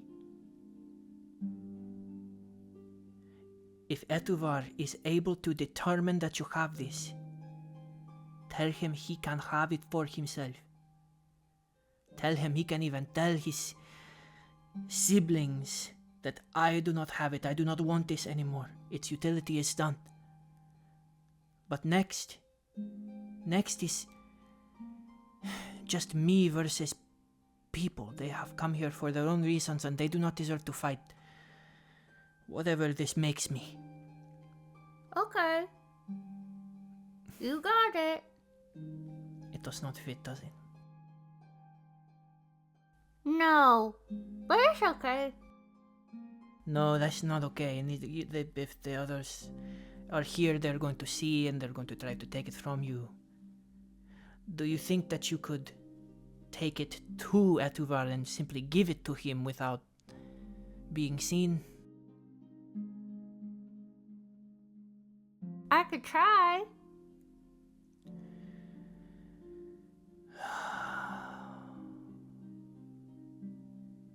Maybe you could just keep it in your pocket. It does not matter. If it's with me, it's with me. Fuck. And he reaches up. I reach up to reclasp it, and we're back in the present moment, clutching it, finding it there, and just sighing. And as you grip the shard against your chest, 3, 2, 1, and it's essentially a free-for-all. It is, how well do you defend yourself against multiple opponents at once? How long can you make it? So, do you want to wait or do you want to go on the offensive? Waiting is more my style at this point. think it's truly like, well, if I have to have this thing, I tried to get rid of it, but maybe this is me anyway. Maybe I have this no matter what. Maybe it is a part of me. So let's lean into it. Let's try. And so I try to weave through the crowd, try to stay quiet on my own, not trying to use the thing, just trying to be stealthy as I would anyway, knowing what it is doing. And I'm going to try to find... we're in the Colosseum, right? So there are walls. Mm-hmm. I'm going to try to get my back to a wall so no one can get behind me. Very smart, as this is also a circle. So you are purposefully trying to remain unseen in a crowd of people that have every right to bump into you, to notice you, to look out for you, because they know that you are essentially tied for first place with that Inguka that has been on your heels this whole time. So I would like you to roll to wield a power. When you wield a power to do something only a god can, roll 2d6. Add 1 for each true statement. You've done this specific act before perfectly. Yes. Both here in Etuvaras and over the last 7 years that you've had this shard, whether you realized it or not, you've used this power of social invisibility perfectly. You're desperate for this to work. If so, mark 1 strain. You're close to a shrine, lair, or domain of the god you took this power from. No. So, you're currently at a +1. Are you desperate? No, absolutely not. If this doesn't work, I might actually be kind of relieved. All right. And you're currently at 0 strain because you took another rest and you did not get hit by those birds. So, roll 2d6 and add 1. That is going to be a 5 + 2, which is 7, + 1 is 8. On a hit, 7 to 9, you do it. So, you know that you are target number 1 or number 2, because again, you are practically tied for first place in the entire competition. So in this moment, you decide to lean on the thing that has been shielding you and keeping you safe these past 7 years. And you weave your way, almost like a dancer, through the crowd, moving out of flailing limbs and pushed bodies. And you just post up at the wall of the Colosseum and you watch. You wait for the competition to thin itself out. And I think you're looking around at the crowd that's immediately above you, and you can tell that they're looking for you, but they don't see you. And I would say about half of the competition is knocked out, both figuratively and literally, before that Inguka gets wise and realizes, wait a minute, I haven't seen him this whole time. And you see that they have a whip. And they're looking around and they don't see you in the immediate kerfuffle. So they think maybe he disappeared towards the edge. And so they start systematically whipping at the wall to try to find you. As soon as I notice that that's what is happening, that is my cue that this is no longer the right thing to do anymore. I'm not going to just stay hiding while someone is asking for a challenge. So it's at that point that I step forward and I whistle. You do not have to look so hard, my friend. Here I am. Specifically throwing down the gauntlet. Specifically challenging someone dangerous. And you're in front of an audience. So, when you challenge someone dangerous in front of an audience, say what foolish or risky action you hope they'll take and roll 2d6. Add 1 for each true statement. They care about your opinion. You don't know that. Though they did know to single you out and find you. So you can infer that they are thinking about how you two are tied in this competition just as much as you are. So I would say yes. I think on some level, fighter to fighter, they do care about how their rival perceives them. They think they're stronger than you.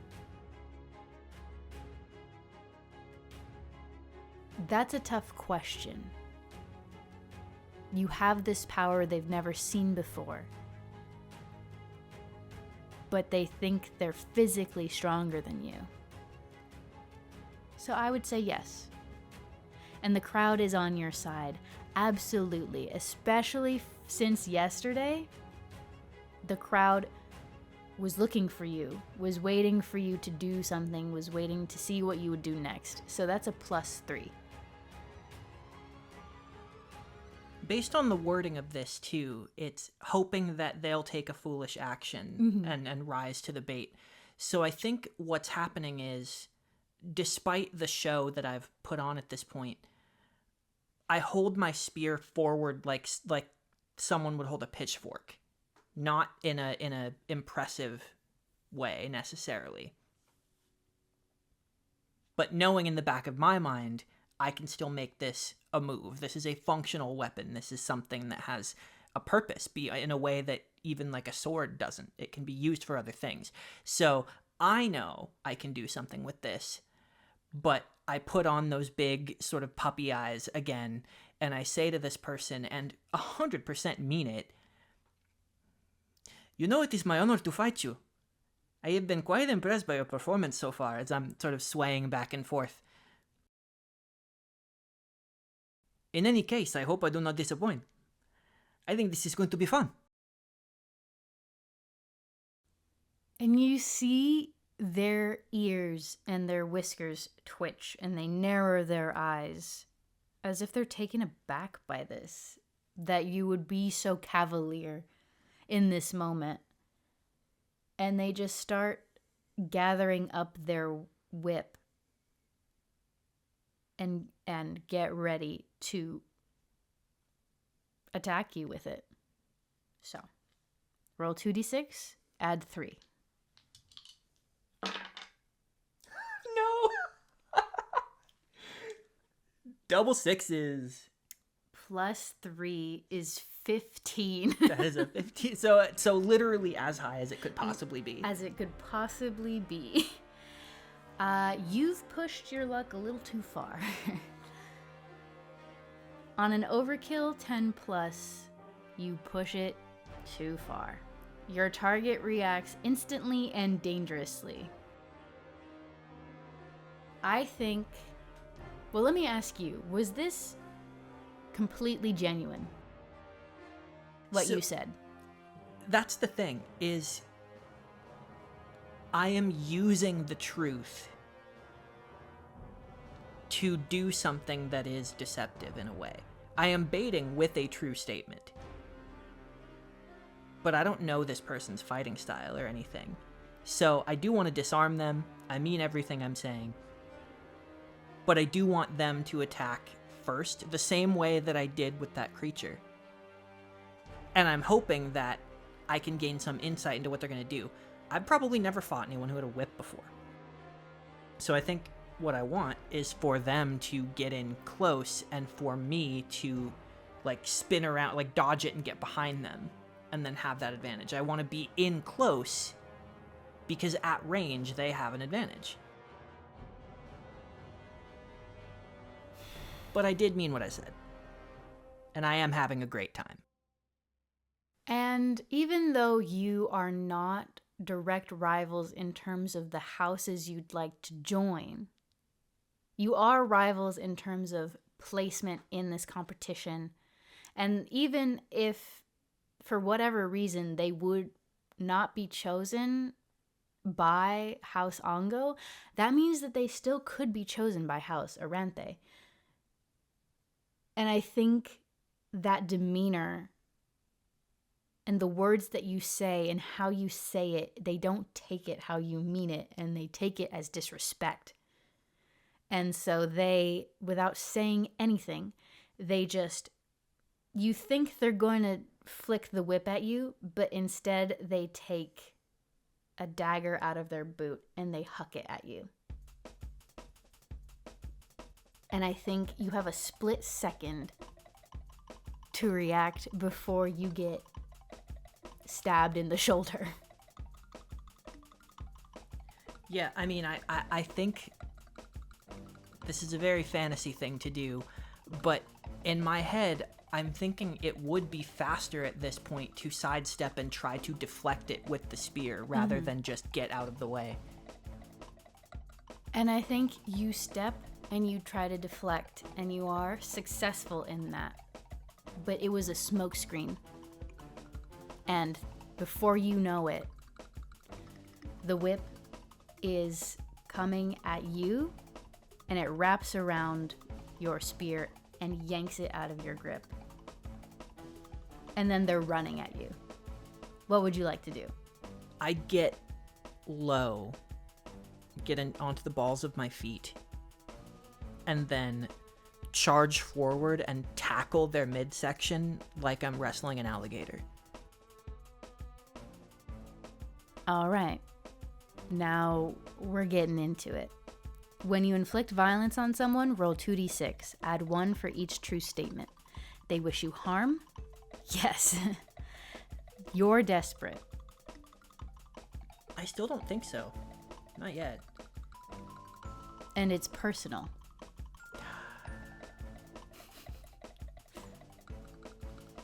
On a very basic level of like, I was being nice to you and showing you respect and you responded this way, rude ass, you know?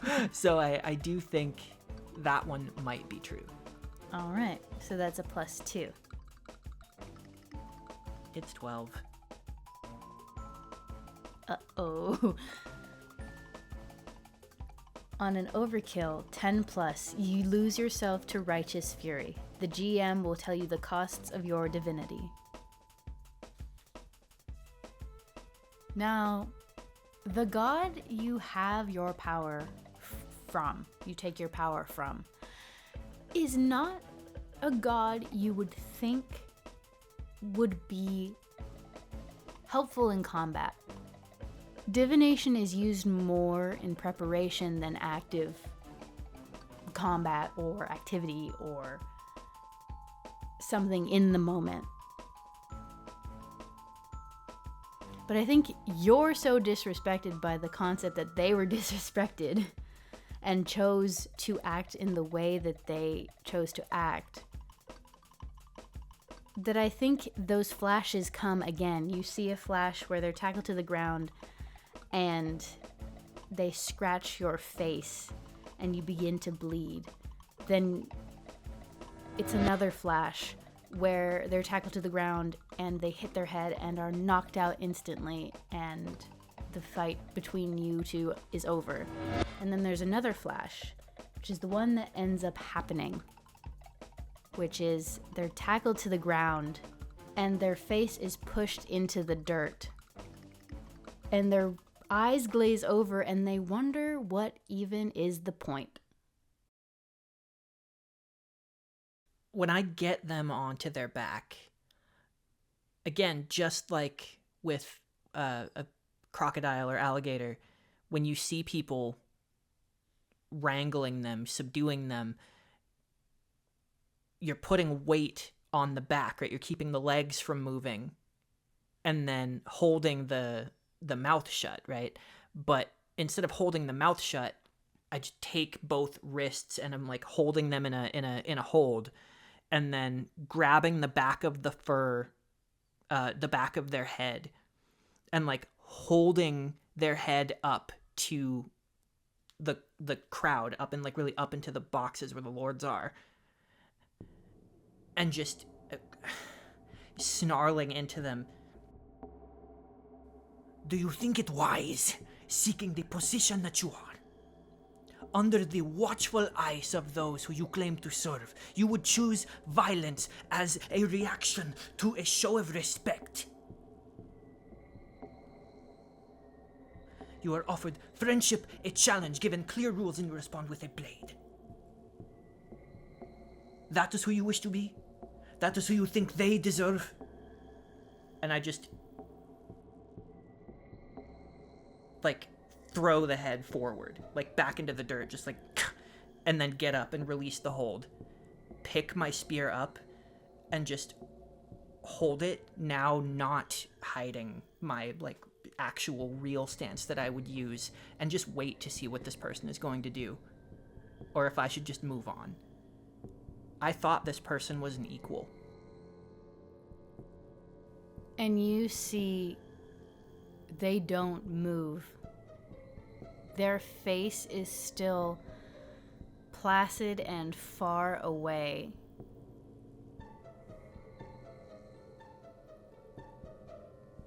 And then they bring their hands up, get on their knees, and they cover their mouth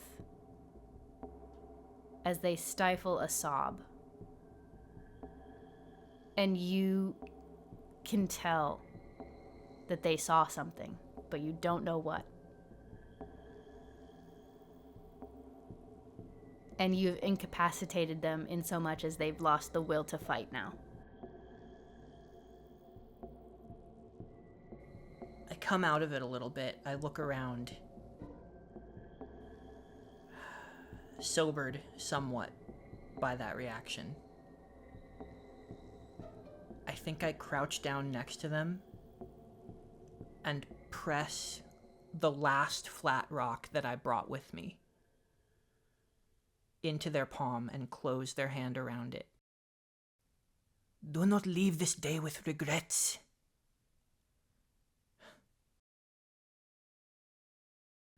I saw you as a possible friend 30 seconds ago.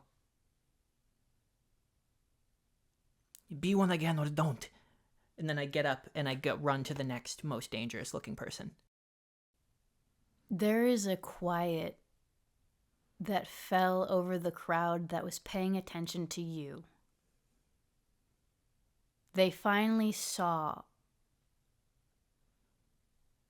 a ferocity to you that backs up all of that bravado from the past 2 days. You are a man who can put his money where his mouth is. And as they watch you move on to the fight, they look down at this Inguka person and they're kind of stunned that to them, your conviction was strong enough to take them out of this fight. And as you move on to the next, the instinct to cheer for you is a little more hesitant, not because they're scared of you, but this was entertainment to them, and it got really real, really fast. But you move on to the next, and I'd like to just do 3 rolls of D6, no modifier, in place of acting out more inflicting violence. And if you want to add flavor to it that might result in using a move, let me know. But this is just going to be a best out of 3 to see how you do for the remainder of this fight. Okay. So 8 for the first one, 6 for the second,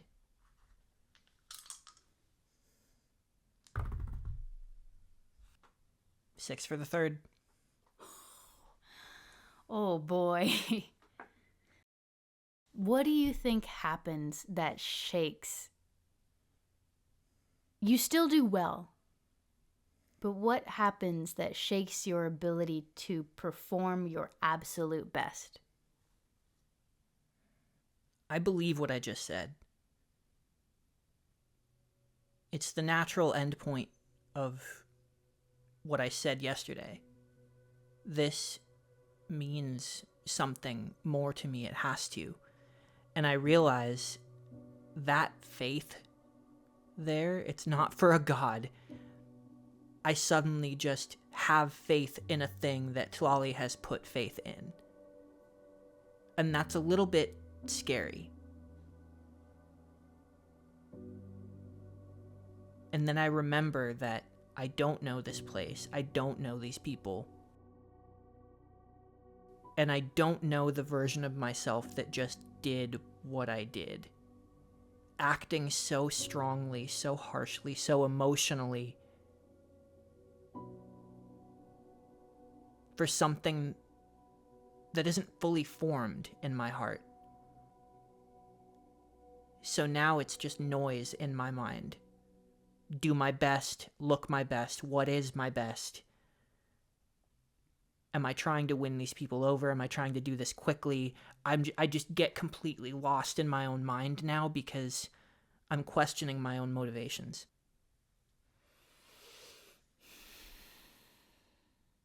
And like I said, you still do well. But those who are paying attention can tell that you lost the fire a little bit. And it comes down to you, Samuel, and a third person. And I'm just going to ask you if it's between knocking these people out and touching that ferocity again to do so and submitting and coming in third, which do you choose?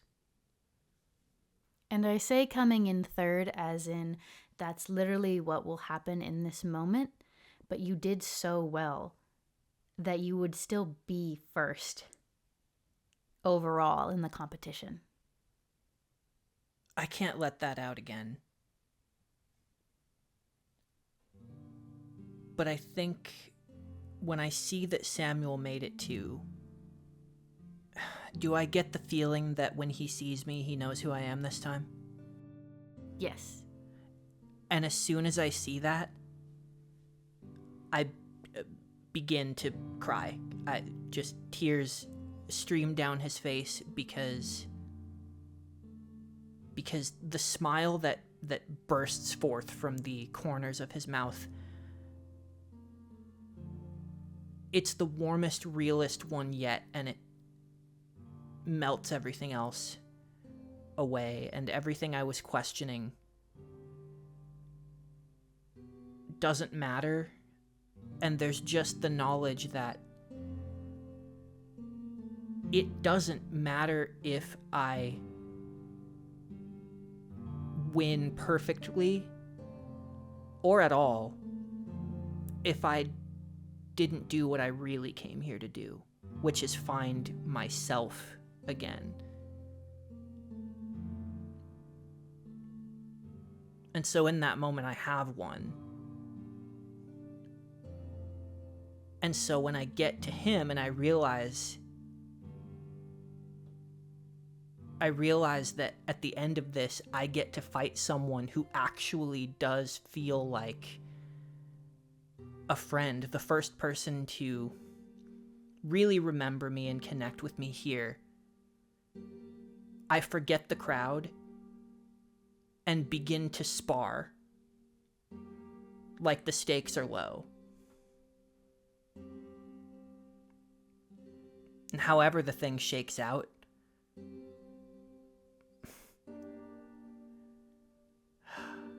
I'm still smiling when it's over. You watch as Samuel clocks that it is the three of you left. And he doesn't know the third person. So he goes for them first and is successful in taking them down. And he lets you watch. And he lets you put it together that he wants it to be the two of you at the end. And then he turns to you. And he says, "Let's give him a show." Oh, I forgot they were here. And as we're trading blows, there's a full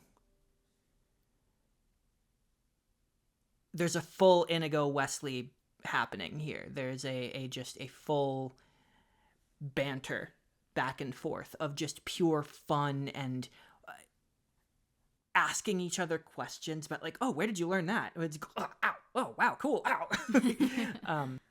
That goes on until the end. And I think in the end, do you want to win? Technically, yes, but I'm actually finally not thinking about it anymore because I did get what I needed. And if I have figured out at this point that I have met the goal of I will get in front of her now, then the outcome of this doesn't matter. That outcome is happening either way. So now it's like, this could actually end in any way. And I want a perfect thing to emerge from nature. I want this to shake out how it's supposed to. I think he does get the better of you. But you don't even care. Because again, you've done the math.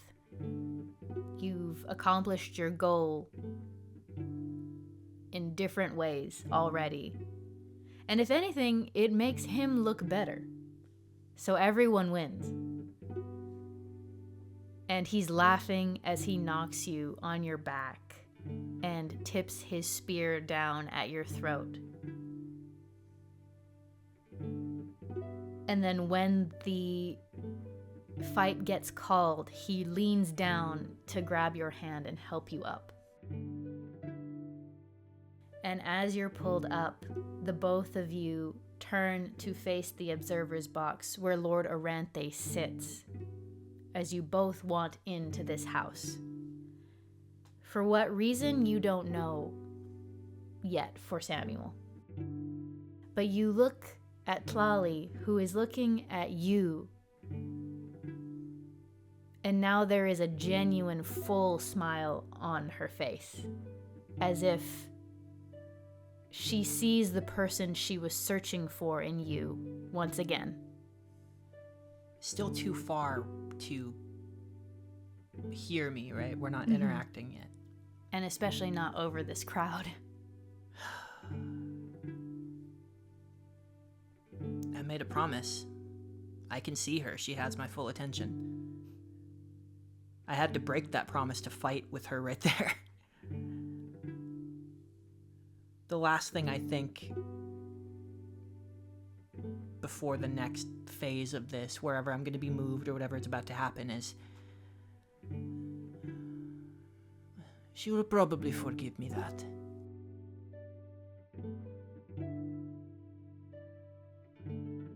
And as the announcers are announcing Samuel and you and this third person as the top 3 of this test, and the crowd is going wild, we see a perfect thing land on their shoulder,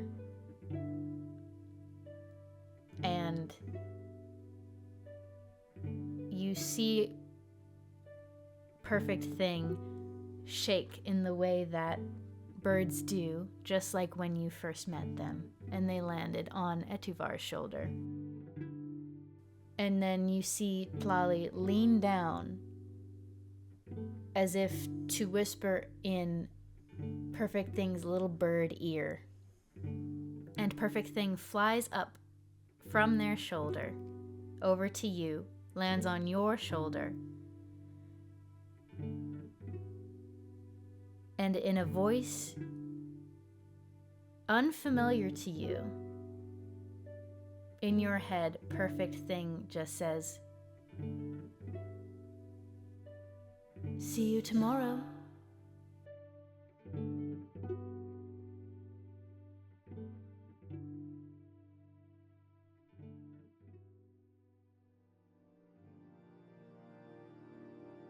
Godkiller Retribution is a Chance Encounters production. Your GM, producer, sound designer, and editor is myself, Asteria. The voice of Vos, our Godkiller, is Ian Frost. Godkiller First Blood Edition is by Connie Chung, available on itch.io for purchase. Music provided by Ian Frost and Monument Studios. See you next time, lovers.